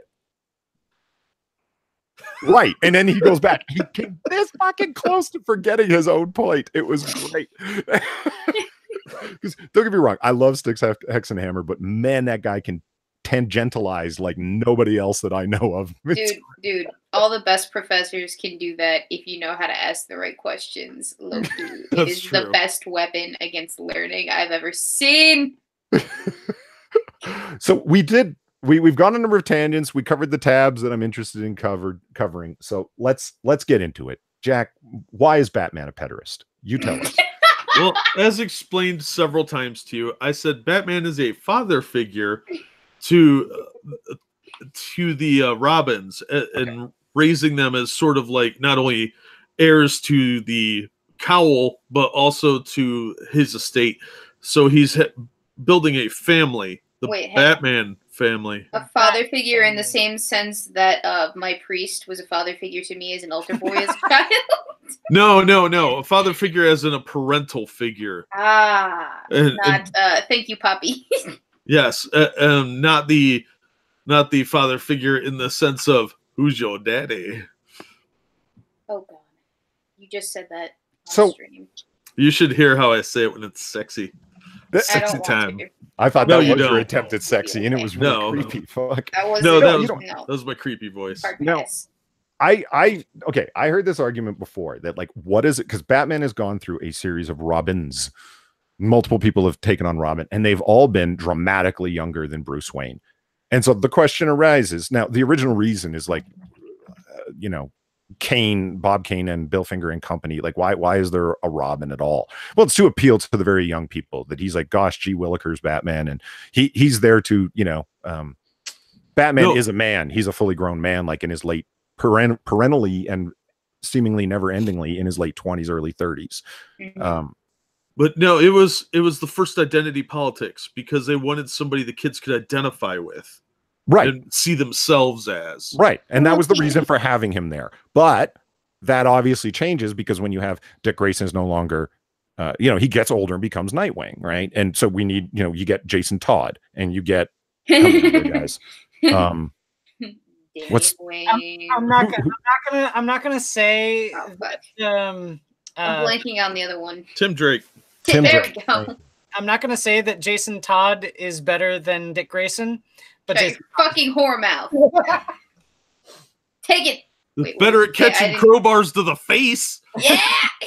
Now, he didn't ever hit him in the face once in a panel. He repeatedly In a struck him panel, over the no, back. but it's implied. Yeah, not that you saw, but you don't see what happens before and after the panels. Well, I mean, you do. But what I'm saying is you don't see the full... It happened in the pitch. gutters. In the gutters between panels. It totally happened. Exactly. You ever wonder what goes on between panels? Yeah. That's where you get your pederast subtext from. Hey, Weebo. Yeah.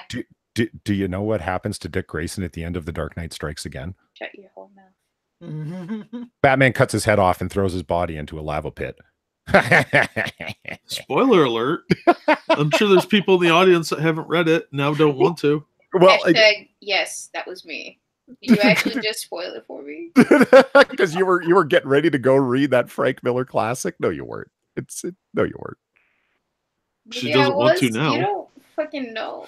You don't There are a fucking lot know of me. things that I...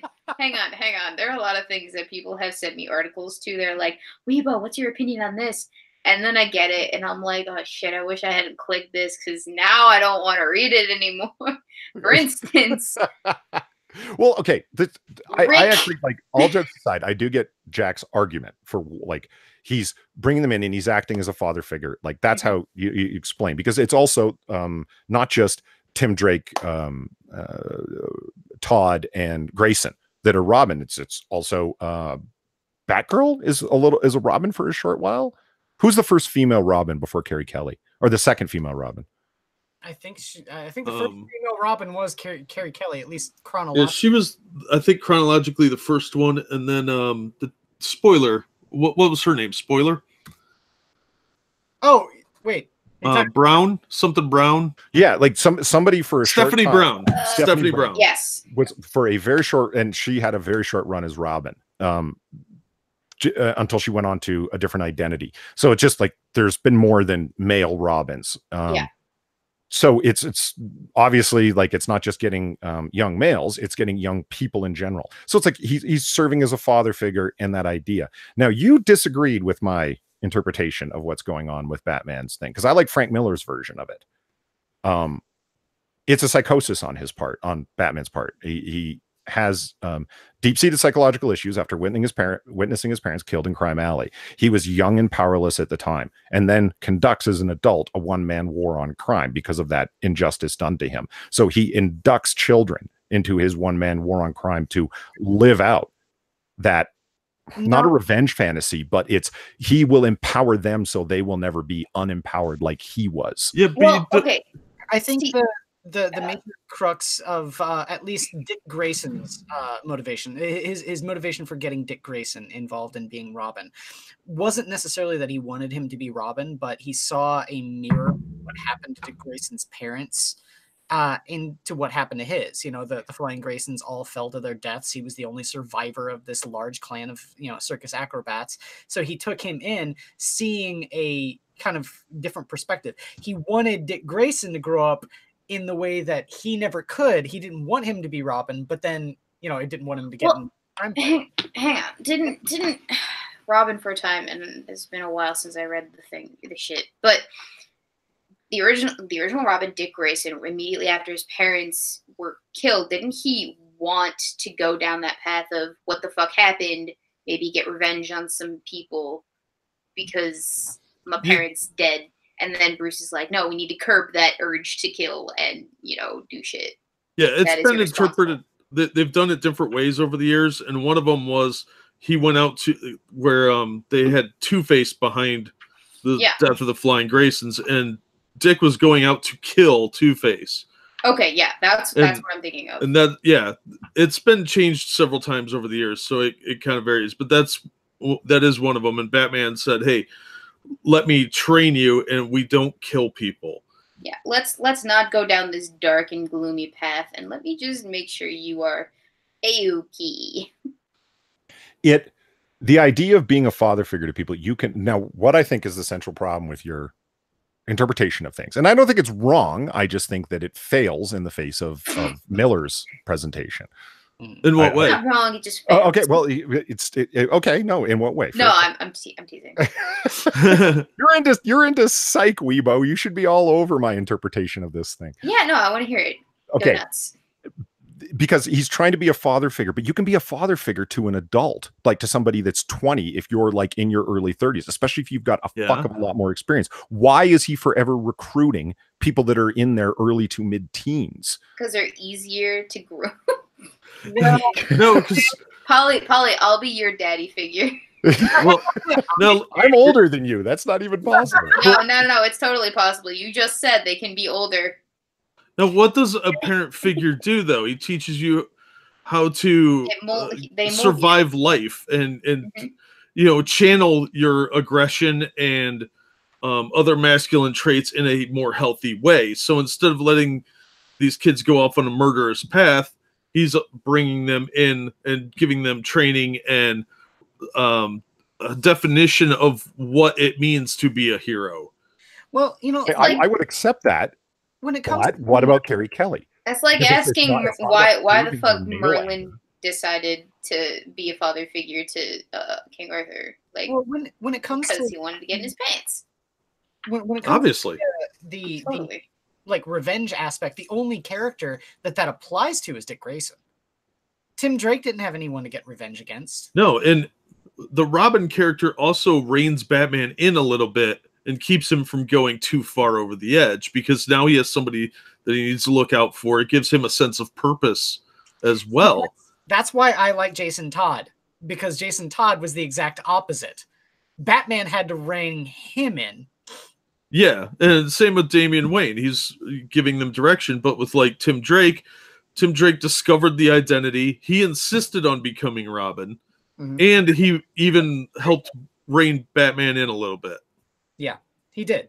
Well, Tim Drake is like the moral conscience that none of the other ones could have really been. Yeah, which is why he's dead now. No. Okay, see, here's the thing. Like the vengeance thing. Yeah, you only really have one whose parents were killed, who sort of like, I'm not going to leave them. I identify with this younger child. No, it's a psychotic identification, a pathological rather identification with young people to train them in this way to make them powerful. Because you got Peter Herbert asks, are all the Robins orphans like Batman? No, Carrie Kelly had both of her parents alive. It's just that she saw them as being useless, and in the face of the Frank Miller's version of Gotham, where everything had gone to hell and become corrupt and the police didn't care anymore, she saw Batman as a figure of justice and forced her way into his life. I am Robin, you're just going to accept me. Batman pushes her out of the idea repeatedly until she kind of saves his life and proves herself. You're also looking at this from the angle of everything exists from the point of Dark Knight on. Everything before Dark Knight wasn't like that. There was a lot less focus on the psychological aspect of the Dark Knight. He wasn't called the Dark Knight nearly as much. Right. He was much more detective oriented and fought more street level crime. The stuff that came after Dark Knight was influenced by the Dark Knight. Well, that's I would agree that The Dark Knight Returns was an incredible influence on the character. I think it finally, and I hear you, and I don't think you're wrong. I would simply argue that until Dark Knight, nobody had successfully explained what was up with Batman and the Robins. Frank Miller achieved that. Sure they did. He's the kid character that all the kids can relate to. Well, that's out of universe. I mean, an in-universe explanation. Okay, but like, do you need both an in-universe and out-of-universe explanation to match up 100% with one author's or one person's interpretation of something, though? For canonical consistency, you need an in-universe one at least, yeah. Yeah, he saw this kid go through the same trauma he did, and he wants to help him cope with it. Yeah, there you go. But that only works for Grayson. It doesn't work for the other Robins. The other Robins didn't exist before Dark Knight Returns. And then, wait, wasn't Jason Todd like a kid going down the wrong path? So he kind of got he was stealing tires off the Batmobile. What year did Death in the Family come out? That was, hold on, I'll look it up. That was post Dark Knight Returns, was it? Yeah, I think it was late 80s. Yeah, it would be. It was like 89, I want to say. Okay. Then it definitely was. Like Dark Knight Returns was what, 86? 1988, yeah. Dark Knight Returns was 86. Death in the Family was 88. Okay. Yeah. All right. So when did Jason Todd become Robin for the first time? Jason Todd became Robin in 1983. That's pre-Dark Knight Returns. Okay. I was wrong. Sorry. There were two Robins before then. Yeah. But again, same type of origin story as Dick Grayson. He's an orphan, stealing tires off the Batmobile. Well, hey, I want to set this kid on the right track. The major difference between them is that, Jason Todd was a dick and and Dick was not a dick. So our takeaway should be that Carrie Kelly is best Robin. Is that what we Jason Todd? No, I think Carrie Kelly, as we see on screen here, is best Robin. Jason Todd. I think that your obsession with Carrie Kelly is as Robin is very detrimental to everyone's mental health. Yeah. What? That's a pretty expansive claim. I think you need to justify that. I don't think I do. It's a reference for the character. That's yeah. She was she was a insert, a Mary Sue, if you will. What? For the sake of having one. Are we about to have war? Whoa. Hold the fuck on for a second. Is this about to be blood sports? What? No, did you just call Blood Carrie Kelly a Mary Sue? Yeah. I think this is. Yeah, I did. I'm just gonna enjoy this. I Go ahead, boys. Man, a Holy fuck, slingshot dude. too. That was Oh my like, god! I've been come punched in on. the nuts before, physically and Well, literally. she's But just a girl Bart Simpson. What? Slingshot, I carumba attitude. Come on.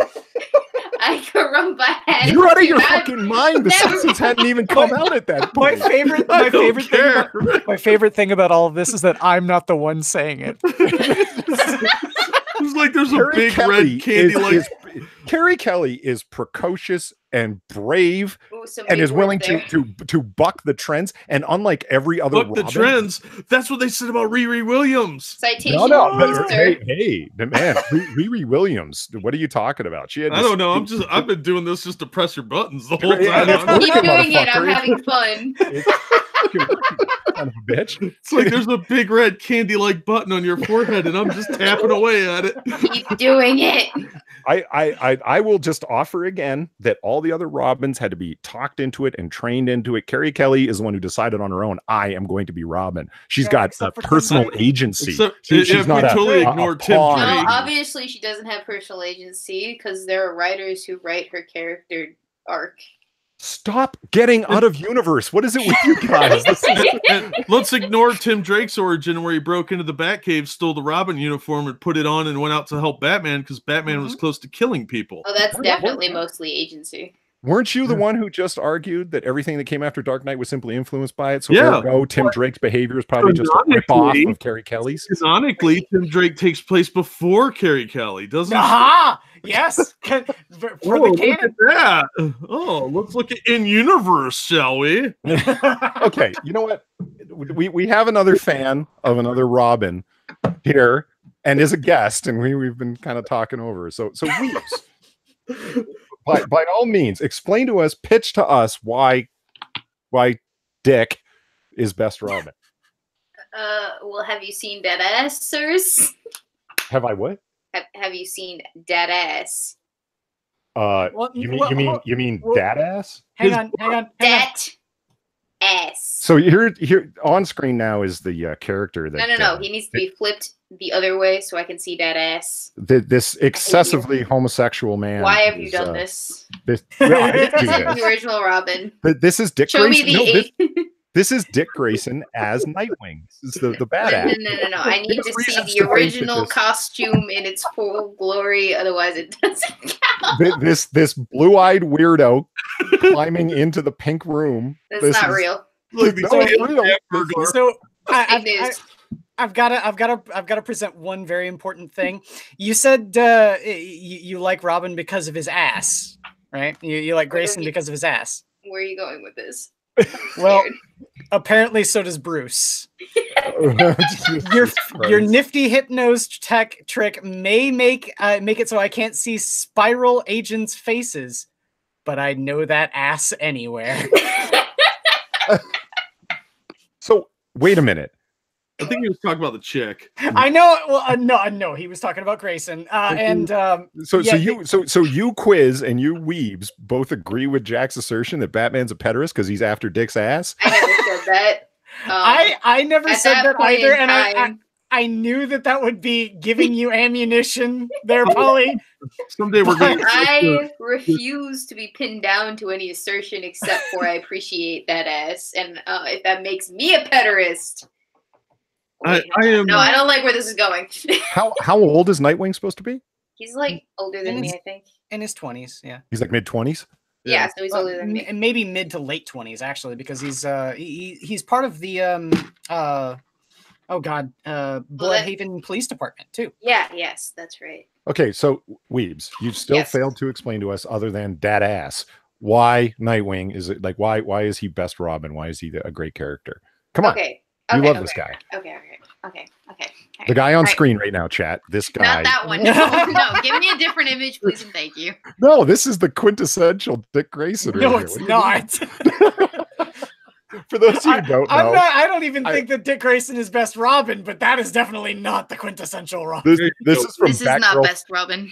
This is Best Batgirl Robin. 45. There we no. Hang on. Go This is back. the Go back. first trans wedding issue, and it's Yeah. drawn by somebody who's got a heavily influenced anime style of art. And Quiz and I just laughed our asses off when we saw this first picture of Dick Grayson crawling through the window, because it's like, wow, could you make him look more gay and less cool?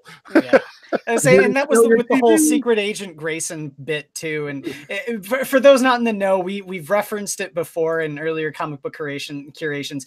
This was a lost episode of Comic Book Curation, our recorded episodes, not our lives, where we actually ripped into this comic. Something fierce. So hopefully someday it'll come out. I don't know. I might be able to rescue it. Rescue Batman needs to rescue Dick Grayson from his virginity. What? Come out like Dick Grayson. I hate that this exists. I hate so much about everything. There you go. about this There you go, image. Weebo. Okay, we're good. Although I'm not sure, that could be Damien. I'm a bigger fan of the blue suit, to be quite honest. Although I do have the picture Yeah. of the red suit on my wall. Well, the reason why I say I think it might be Damien is because this could be from Injustice. Yeah, this is the more. They really go out of the way to draw his ass really muscularly, don't it's they? important to his character. He's an acrobat. His butt is important, Polly. So speaking of his character, Weebo, perhaps you could describe something other than his gluteus maximus to us in terms of why we should care. So, fuck. Sorry, you've distracted me with that. You're Dick glorious Craven, what? butt image. Yeah, I'm Craven Dick. Okay, all right, hang on. I need to calm down because this is a serious time now. Don't distract me with any more gay pictures of my favorite butt boy. You want him to sound not gay, and you just called him butt boy. You're distracting me again. Okay, so truth be told, Dick Grayson is the first Robin.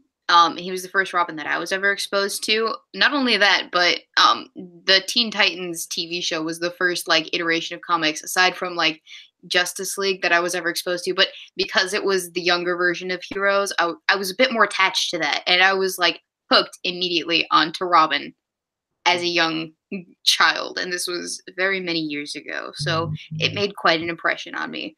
That's a great deal of the reason why I like him, but it has since evolved beyond that, and I can kind of point to a few specific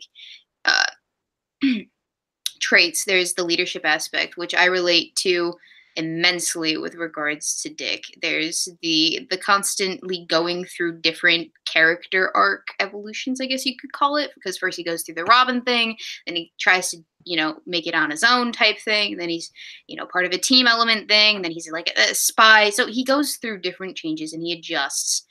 Sometimes he adjusts rather well, sometimes not so much, but in each iteration we get really, okay, not with the gay stuff, but we get really good elements that I quite enjoy seeing, that kind of evolution in a character. You don't get that as much with certain other characters. At least I don't think that you do as much with certain other comic book characters. They kind of remain a little bit less flexible, more stagnant. But you want that with a character. You want them to grow, to change, to become more of a person. And then, of course, it doesn't hurt that he's fucking hot as shit. That definitely doesn't hurt. But a lot of it is the evolution aspect of his character. It's the leadership, the fact that I can kind of relate to him, actually, because of those things. I connect on a level with Dick, not in the whole the fancy, sleep with all of the females type way, but in I don't sleep with all of the females. Your parents were carnies? Yeah, they weren't carnies. Have you ever seen Under the Red Hood, the animated DC film, Weebs? Yes, I have. Did you like Nightwing's presentation in that? Because I did. I thought it was fucking awesome. And I wanted more animated stuff with him. So Neil Patrick Harris. Yep. Oh, really? See, I couldn't get past the voice A gay acting. man. See, it all comes back. Oh Shut god. up. I couldn't get past because every single time I heard Neil Patrick Harris's voice, I just heard I just saw Neil Patrick Harris in How I Met Your Mother. That was it, and it was just too flamboyant for me. All I gotta say, I really appreciated Neil Patrick Harris saying lasers. He's got lasers. So yeah, it wasn't my favorite adaptation. I will say that. I actually really liked Jason Todd's voice actor. It was Jensen Ackles, actually, because I think that definitely fit really well with Jason Todd as a character. I actually liked Jason Todd more in that movie than I did Nightwing. And I'm not ashamed to admit that. Yeah. I gotta say too, what's his name? God. The Bender. Oh God, what's his name? John DiMaggio did actually a really damn good job as the Joker. I was really impressed. I didn't think he would be good, but he actually was. It's tough to not love Mark Hamill doing the Joker, but you're right. Yeah. He did do a good job. Yeah. The major part was like when he would get sinister, it sounded sinister. It was like, tell the big man I said hello. I was like, oh God, that was but so the So Carrie Kelly's best Robin, right? Okay. Okay.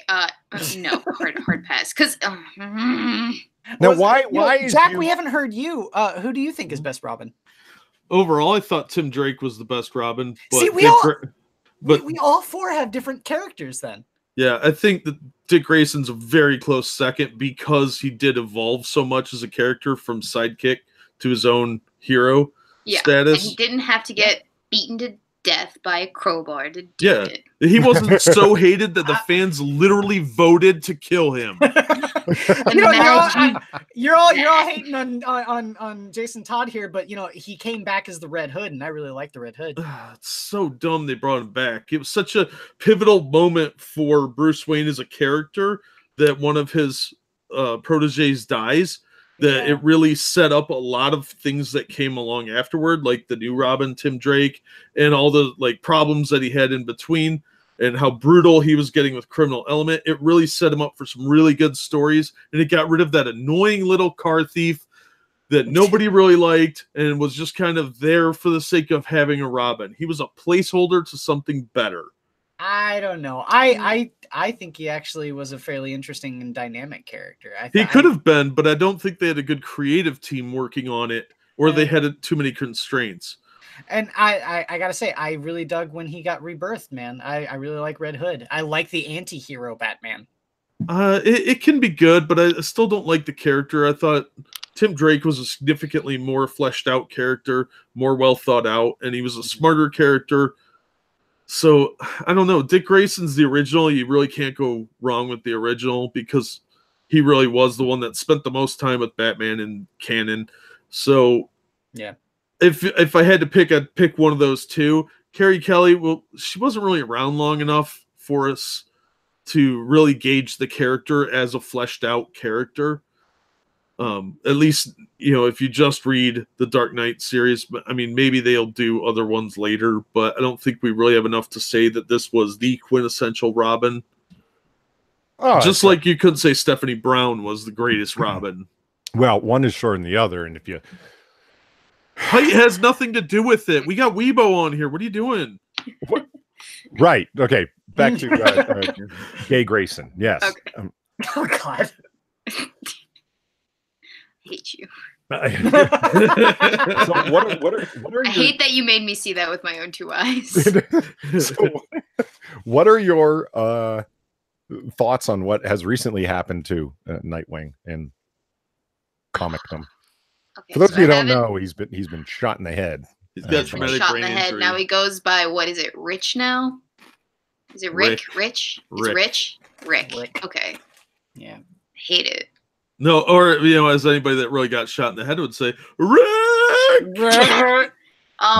Yeah, by KG Beast. Just brutal. Got a sniper shot in the head on a rooftop. At least KG Beast is getting some payback. I mean, in Assault on Arkham, before he even does anything, he gets his head blown off.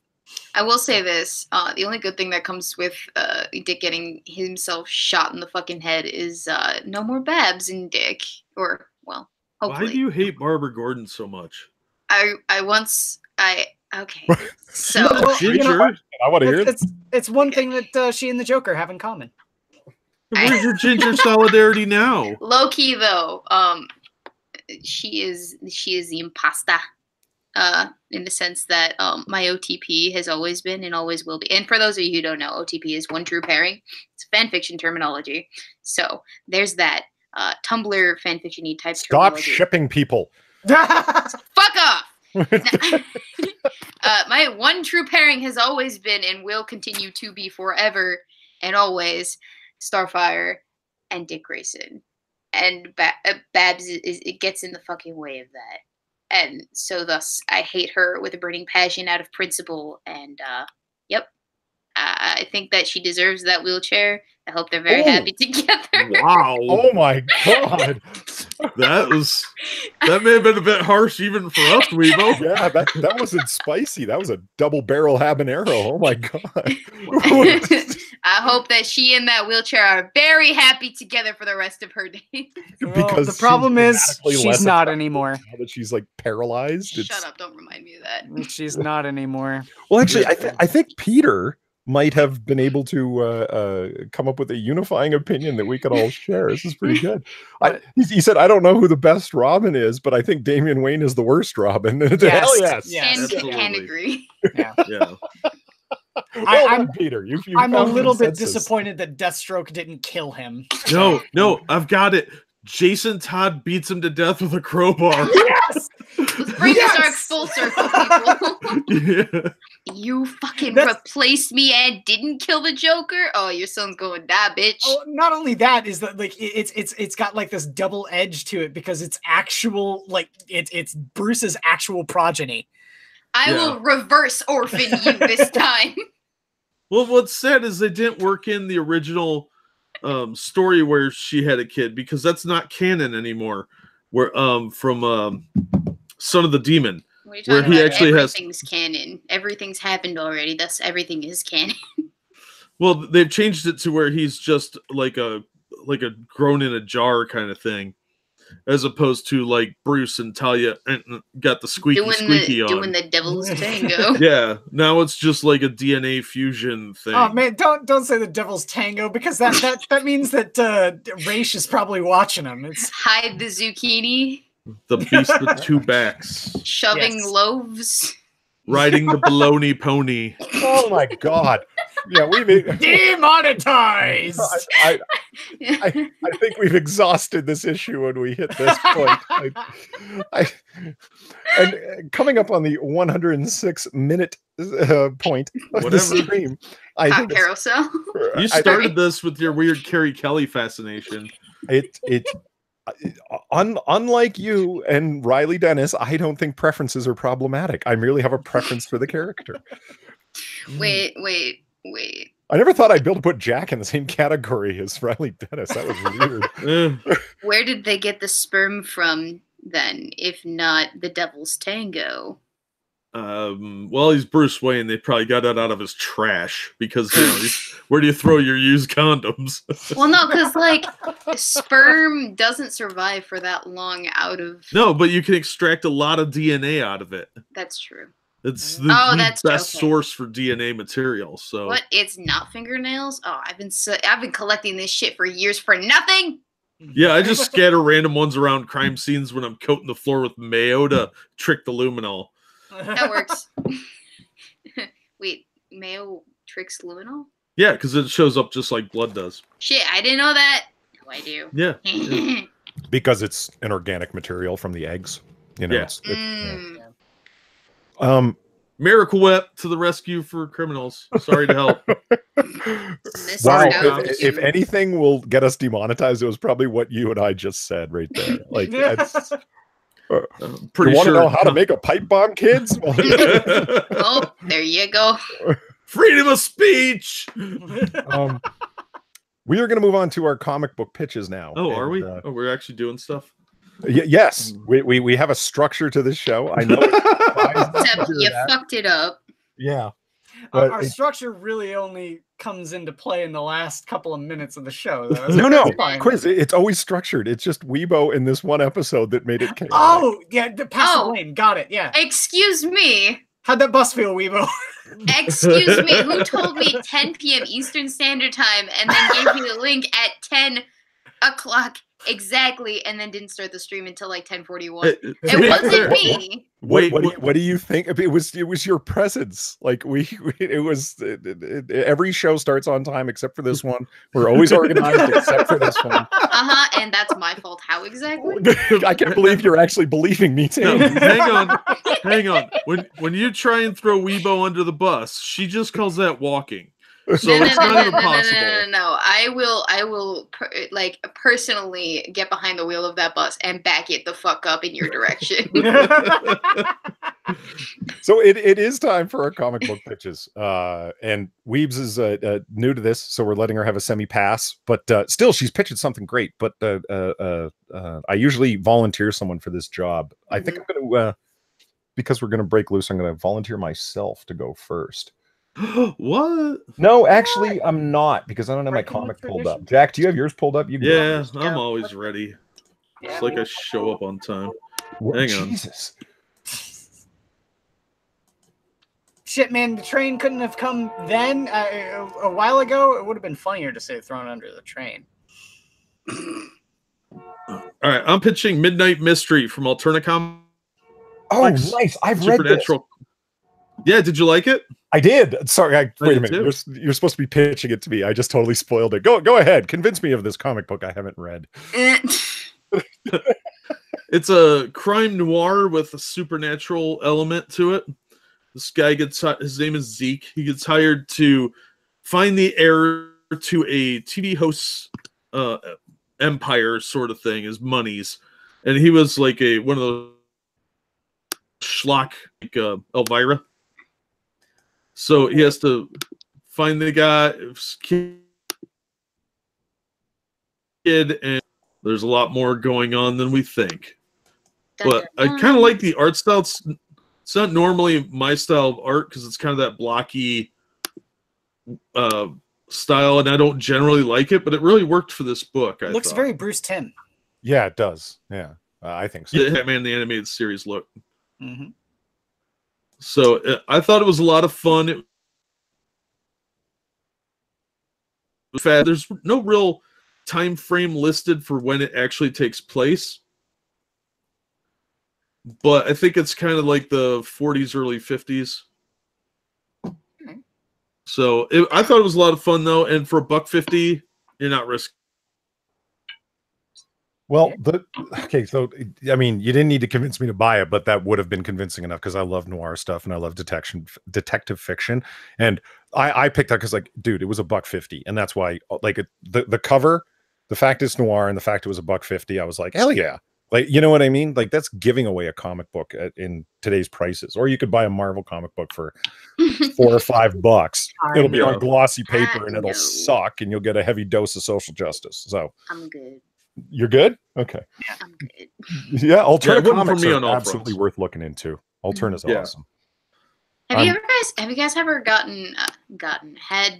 Jim Helis on? Oh, yes. Yeah. Okay, good. Just making sure because he deserves a nice shill every once in a while. Oh yeah, Jim's a friend of the show. He's great. Yes, good. He brings a balanced opinion to our craziness. So, so not me. Whatever, I'm not crazy. The rest of the world is. Yeah, I know, right? You keep thinking that. Hit you too. That's just true. Yeah.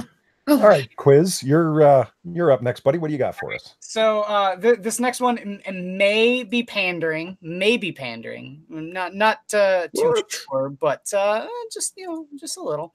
My pitch is the 12-issue. It wasn't really a mini series at the time when it was launched, but it was written by Amanda Conner and Jimmy Palmiotti. Let me get to the page. Pencils by Emanuela Lapacino, inks by Ray McCartney, colors by Hi-Fi, letters by Tom Napolitano. Yeah, and Amanda Conner on the cover. It is the 12-issue miniseries of Starfire. Firestar's best Starfire. Oh, fuck. Starfire, this is actually a really good series. It takes place, it was during the New 52 era, so it was when there was a whole bunch of people getting really up in arms about Starfire because of her portrayal in Red Hood and the Outlaws, where she was, just randomly having sex with Arsenal for no reason. What are you talking about? That's totally how that would go down. But this was a way to balance it out for all of the people that were outraged at her portrayal in Red Hood and the Outlaws. This is her striking out on her own and becoming the Supergirl of Miami, Florida. So there's this interesting aspect of her dealing with supernatural elements as well as a hurricane. And bath salts. Yeah, all the different Florida man. Yeah, your major villain is Florida man. Everyone's arch villain is Florida man. But there's a lot of really good stuff in this comic. I highly recommend it. There's a lot of it is dealing with like a slice of life of her being this orphaned sort of alien princess, kind of dropped off on Earth, and then trying to find a way to live amongst the humans and not seem like an alien and not quite passing. But there's other struggles and fights that she has to overcome during the whole course of the comic. But here's the one thing that I was saying might be a little pandering, but this was the cover of issue 8 for Starfire. I'll let that sink in for a little bit. I'm sorry? I'm just seeing your face. Oh, my camera come on? Yeah, that's fine. No, not your camera. I'm just seeing your. I'm should be screen sharing now. Yeah. I don't see it. Unless, of course, I'm doing something wrong, which is entirely possible. Here, let me try it again. Boom. Nope. Can I see it? Nope. No? Nope.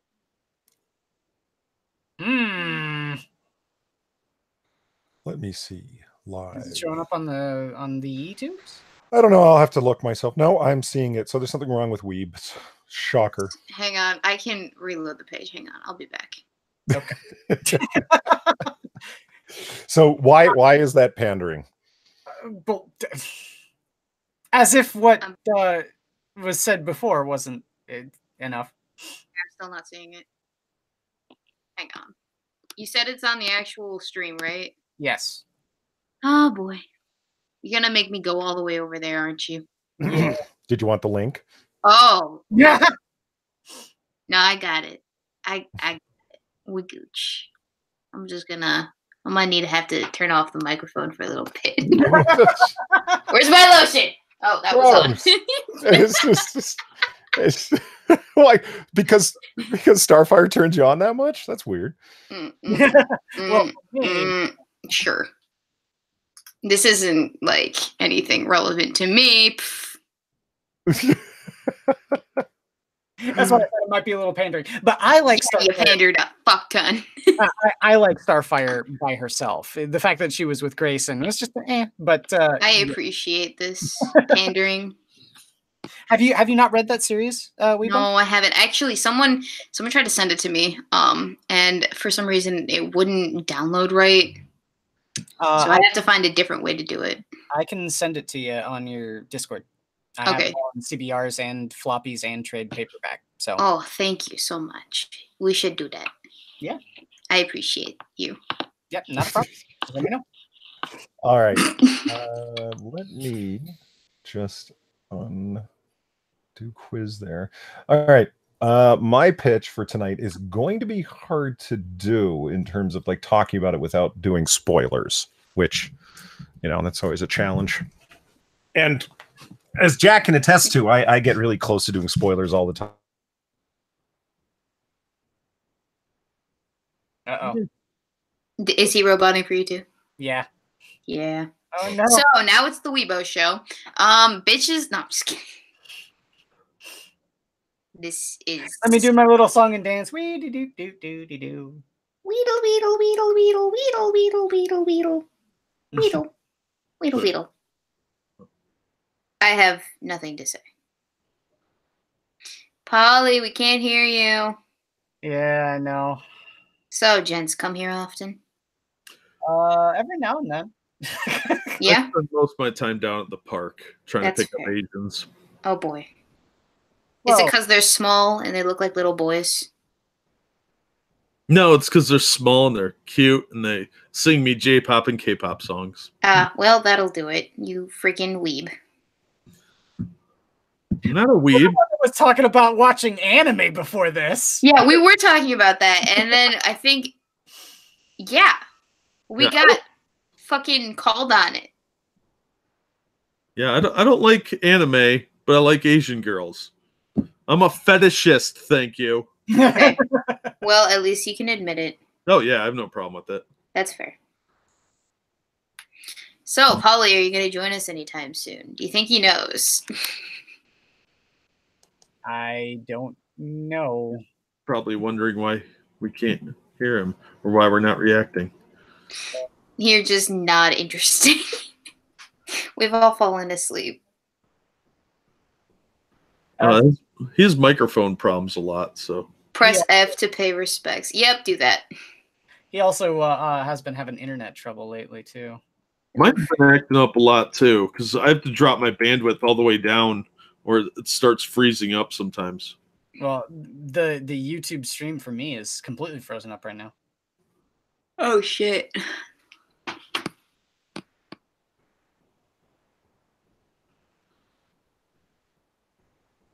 So, you guys seen any good movies? Well, I mean, we could always go into my shilling portion. Since it has to do with a movie. I didn't actually. Funny story, chat. Polly didn't tell me I had to prepare anything to shill before I came on here. So I had to do this last minute. Oh, there he is. Oh, this is double Polly. We're seeing double. Okay. We didn't catch a goddamn thing you said. I am saddened and depressed. I'm so sorry. Well, at least we don't get spoilers. Well, let me tell you why I'm saddened and depressed. Because Yes. Chrome froze for me, and then I was trying to close it, and then it wouldn't let me close. So I'm listening to everything you guys are saying. And when I'm not here, this show just goes to hell. Oh my talking god! Listen, it's like, guys, take over the show. Quiz actually started doing a little dance. Like, have a conversation, guys. Jesus Christ! I tried.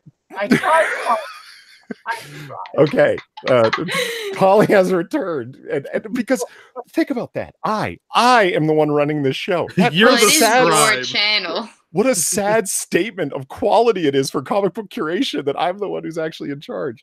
Well, we're it is doomed. Your So channel. serious, George. All right. To be fair, my indifference keeps me from caring too much. That's fair. So you probably never even saw the screen because it all went wonky when I tried to share. Now let's see if it does it again. All right, share. There it is. Dark Knight 3, The Master Race is what I'm pitching. I don't see anything. Hang on, let me go back to this stream. You're gonna make me walk all the way over there. Yeah, it's the first link in the group chat. There's a group chat. Yeah, our Where group is chat. Oh, this is the worst Oh, stream no. we've ever done. This is No, it's not. Hey, excuse This me, is probably sir. the best one ever. We got Weebo. yeah, right, best stream ever. I take it back. I was 180 you. off. Okay, the reason why Dark Knight 3, The Master Race. There's Dark Knight Returns from 1986, and then from 1992, Jack, Dark Knight Strikes Again. No, Dark Knight Strikes Again was like 2001.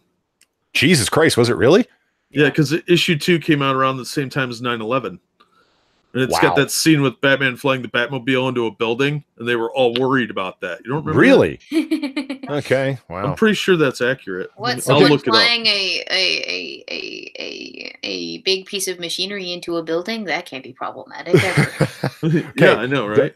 Dark Knight 3 comes out just a year and a half ago. It ran 9 issues. And it takes place in the quote Miller verse, meaning like in the same continuity as the other Dark Knight stories. Co-written between Frank Miller and the artist Azzarello. The art in it is fantastic, and because it's Dark Knight and it's Frank Miller, you got all these other artists wanting to contribute. So it comes with like multiple digital covers. Even Jim Lee kind of like comes out of semi-retirement of his executive position to pen fantastic variant covers for it. The storyline is, easiest way to say is 4 or 5 years. It starts after the end of Dark Knight Strikes Again, with the continuing downfall of Gotham and what all of the characters are up to in that universe. Carrie Kelly is now no longer a teenager. She's a young woman. And the idea is that she, in the first issue, the one you see in front of you right now, she gets captured by the police and ends up screaming, Bruce Wayne is dead. Bruce Wayne is dead 3 times. She screams it. And she ends up getting like beaten to within an inch of her life to where have you been and what has Bruce Wayne been up to because of the sequence of events that happened in Dark Knight Strikes Again. He basically took down a world dictator in the form of Lex Luthor. And spoilers. Well, that was for Strikes Again. Yeah, spoilers. I said I wasn't going to spoil Master Race. Fair enough.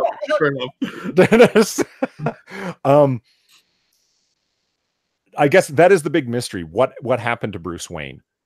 Because he was 52, 55 years old at the beginning of Dark Knight. He had long since retired and came back from retirement as an old man to put on the bat suit once again. He was very old in Dark Knight Strikes Again, so it's believable that he finally died. And Carrie Kelly won't give up the story of what happened to him. She just simply said he died of his injuries. He was a very old man. He had a heart attack. He died. They don't believe him. They don't believe her, rather, the police, because there's still vigilante things happening. And that becomes the mystery of, is Bruce Wayne still alive? I don't really know what else I can tell about it without spoiling it. Is he actually alive or dead? He's kind of both. I don't want to ruin it, but you have a lot of great Carrie Kelly material going on in this series, which is why I like it so much. And you get just some stellar Jim Lee covers. Like, Jim Lee's covers are great. Yeah, like here's like if Jim Lee had drawn Dark Knight Returns with Batman in the bat armor fighting Superman, like this is what it would have looked like, and it's fucking awesome. It looks more like he's doing like the fist pump thing, and he's like, "God, beast." And you get a lot of Carrie Kelly and Batman alternative covers, which are just great. This is actually the main cover of book 4, and I love that so much. And that's probably my favorite individual variant cover of the final issue, book 9. Again, Carrie Kelly, best Robin, hands down. So it's absolutely worth reading because it's Frank Miller post alcoholism. The guy drank himself into. What's that? Allegedly, yeah. Well, he admitted it. Like he drank himself into like a decade-long stupor and finally stopped drinking and suddenly becomes prolific and signs a multi-series deal with DC Comics and writes the 3rd installment to Dark Knight and he suddenly becomes this prolific guy. Yeah, because he finally put the bottle down. And good for you, Frank. Like get back to what you're good at, because this story is awesome. And yeah, if you like Dark Knight, it's the continuing story of what happens in Dark Knight Returns. And you get to find out just how awesome Carrie Kelly is and why she's best Robin. There. You keep mispronouncing Dick Grayson. I don't know how you do that. Thank you. All right. Our guest is last up. All right. We'll see if this actually works. If not, I have stuff for yous. All right. Hang on. Sorry. Screen. Okay. So like I said, I didn't have a lot of time to prepare this. I actually just grabbed this 5 minutes before it was my turn. But that's how little time I got to prepare this. So I didn't have a comic on hand. I had the same amount of time in there. There's a better version of it. fuck off. I just love fucking with you. Please go ahead. I know. So instead of a comic, I've recently read, not read. Fuck, you can't read a movie. I've recently seen the movie. You never read the original Gotham by Gaslight that's on screen? No, now? I didn't. Okay. I heard about it from the trailer originally. Me and my best friend in college, we were like very hyped about it though when we did find out that it was a thing. I would like to definitely read the comics. But the movie itself is fucking A, man. Oh my gosh. So much great aesthetic. It's Gotham set during the time of Jack the Ripper, and basically it's your combination of a Batman comic with serial killer element added into it, set in a very early time period, or not very early, but earlier time period, and it's got that nice aesthetic. It's got all the characters in it, and a fucking hell of a plot twist to boot. Like you don't expect it, but all of the clues are there for you. You just had to pick up on them or notice them. Especially in a rewatching, you definitely notice all of the clues that you didn't get initially that led up to, oh fuck, of course this is what happens, this is the big turnaround. I don't want to spoil it, so I'm really trying carefully not to, because it's a doozy. It's a fucking doozy, man. Yeah, Weebo was Jack the Ripper. Oh, but it's really good. It's just the perfect amount of violent. Oh yes. Weebo, you do know that Gotham by Gaslight isn't the only Gotham by Gaslight. There are multiple comics about Gotham by Gaslight. Of course there is. I actually didn't know that. Whole thing. Like when Weeb said she wanted to pitch this, I was like, fuck yes, because it was, we're like a totally soft crowd for this pitch, because I've already seen it. Jack, you've seen it, right? I haven't seen the movie version. I read the book, obviously. But... Okay. But Quiz, you've seen the movie and read the book, right? Yes. Okay. I agree with Weeb's whole description. The aesthetic is fucking outstanding. Like the way they present Gotham as like an Edwardian, if you will, era city. Batman's costume design with the tall collar, so it looks like a cloak of the time. Like just everything about it is just fucking great from beginning to end. It is. I was watching with a friend of mine, and we're both like, this needs to be an animated series. This needs to be an ongoing comic series. Like, this is just the greatest setting for a Batman-like character. I had no idea it could work this well in animation. I thought it was a great idea because it's a great standalone prestige format, the Gotham by Gaslight. But I didn't think it would transfer very well. Like, this is the cover of the original comic, prestige standalone. But holy shit, if you guys haven't seen it, like Weeb said, can't recommend it enough. It's so cool. Like, it just loved it. I appreciate it so much. Yeah, I had very few complaints, like the body houses, like with the and just everything. Like, I don't want to spoil stuff from the action, the way that they choreographed it, to the characters, to the dialogue. Even the street urchins, like kids can be so annoying, and the kids were great. Like, yeah, Weebo, if you get a chance to read the original, the art is by the guy that created Hellboy. So if you like some dark kind of abstract art, you'll really dig it. It's got some really cool panels in it, just for the visual. You already know the story. But. And a little bit of something to slightly depress you on the back end of that note. It was also edited by Mark Waid. Back before he went full-fledged SJW. Oh no, he was all full-fledged SJW, but but before we all knew about it. Yes. Oh boy. Oh yeah. See, I didn't to screen share. I didn't have chat up because of the way my dual screen setup is here. And Cynical Lindsay says, "Okay, Batman in a Victorian setting with serial killers. That's a pitch I can fully get behind. If that sounds exciting to you, then watch it. You're gonna love every minute of it, and read the original comic. Yeah, you just can't go wrong with it.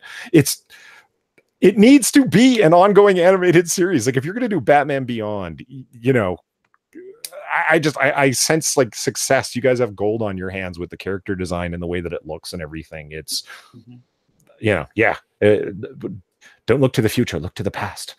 Yeah. I wish they would do a lot more of these just in general with a lot more comic book characters. After, I don't need like this aesthetic just brand new, but if we could like alternate universe, because that's a lot of fan fiction that is really under tapped. But especially in like the comic universe, I think. After Quiz mentioned last time the Elseworld stories of Batman, I was going to say, I was just bringing up that there was a whole imprint for DC called Elseworld, where they would have all sorts of weird, strange stories like that. Like I've got one that I pitched on Comic Book Curation called Batman Holy Terror. Where it takes place in an America that lost the Revolutionary War and was still a functionary of the British Empire. And when Batman's parents die, instead of him becoming Batman in the traditional sense, he actually sells off all of his wealth and joins the church. Huh. Wait, no, I think I already knew that existed. Mm-hmm. So yeah, there's all sorts of stories like that. They're all called the Elseworlds. There's a whole imprint. But is that just for Batman, or is that for like? They had tons of other. Okay, that's what I was thinking. I knew they had a whole bunch for Batman, but I didn't know that they had more for other comic book characters. They did a lot of them in the 90s that were really, really good. Some of the newer stuff's kind of garbage, but if you get a chance to check some of them out, like the Batman ones are almost all good, I think. And there's a good Justice League one called The Nail, where Ma and Pa can't get a flat tire while driving, so they never find Clark Kent. That's okay. That's a nice little like miniature twist. Like, you know what I mean? Oh, like the Elseworld stories that I've read so far, I read Holy Terror and it was really good. It was after you had mentioned them. It was Weebs, if you like alternate parallel stories of superheroes, the Elseworlds they look great of what I've read so far. Loved it. And then we also have the non-Elseworld Elseworld, I guess is a good way to put it. Flashpoint.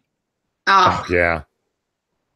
And that was great too. I mean, I love the whole Thomas Wayne Batman. Awesome. Yeah, Thomas Wayne as drunk Batman was great. It really was as old drunk 5 o'clock shadow Batman running around shooting people.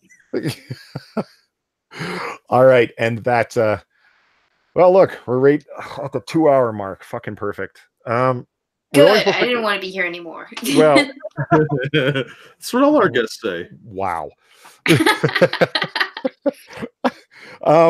Final thoughts. My final thoughts, as they always are, buy collected editions, buy used editions, especially and watch animated specials, I guess would be our we have to add on for this week. Like it's I also wanted to add on 2 final thoughts to my usual thing of buy collected editions used. It saves money, still supports your local comic book shop. It's a great way to enjoy stories. Gotten a couple of comments underneath the video, starting to get comments now, which is awesome. So if you're watching this in the future, because most of our views do come not live, but after the fact, we enjoy the comments, what you like, what you didn't like, what you'd like to see. And there's a few people that have commented that I don't even read comics, but I enjoy the conversation. I enjoy listening to you guys nerd out on the lore. And that's awesome to hear. One of the concerns that I had is that there wasn't a lot of crossover to a non-comic buying audience, or even ever comic book reading audience. I watch lots of video game streams, even though I don't game myself, because I find the bants and the back and forth interesting, and it seems to play out here, which I'm really happy to hear about. So yeah, definitely would like your comments in the future. And we never said it once, but like and subscribe and share. We didn't say that. We were supposed to be shilling all stream long. Monkey's been giving me hell about not knowing how to shill my own show, and I'm like, yeah, good point. Polly. Yeah, and I still dropped the ball, but oh well, like, share, and subscribe by all means. Even though everybody says it, we actually are really appreciate when people do that. That's the only way to get the fact out there that you even exist on YouTube, because it's an incredibly saturated market. So yeah, those are my final thoughts. Quiz. Go to local comic conventions, resale shops. Comic book vendors are not the only place where you can find comics. That's also a really good way to discover stuff that you may not have seen before, or get recommendations that you've not wouldn't have normally been exposed to, and usually find them for cheaper. Not having to pay those retail prices of $4 to $5 for a fucking floppy comic.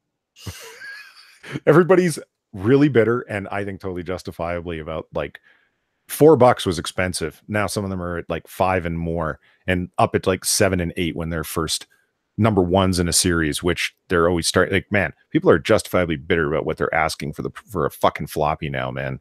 It's a waste of money. Yeah, Jack.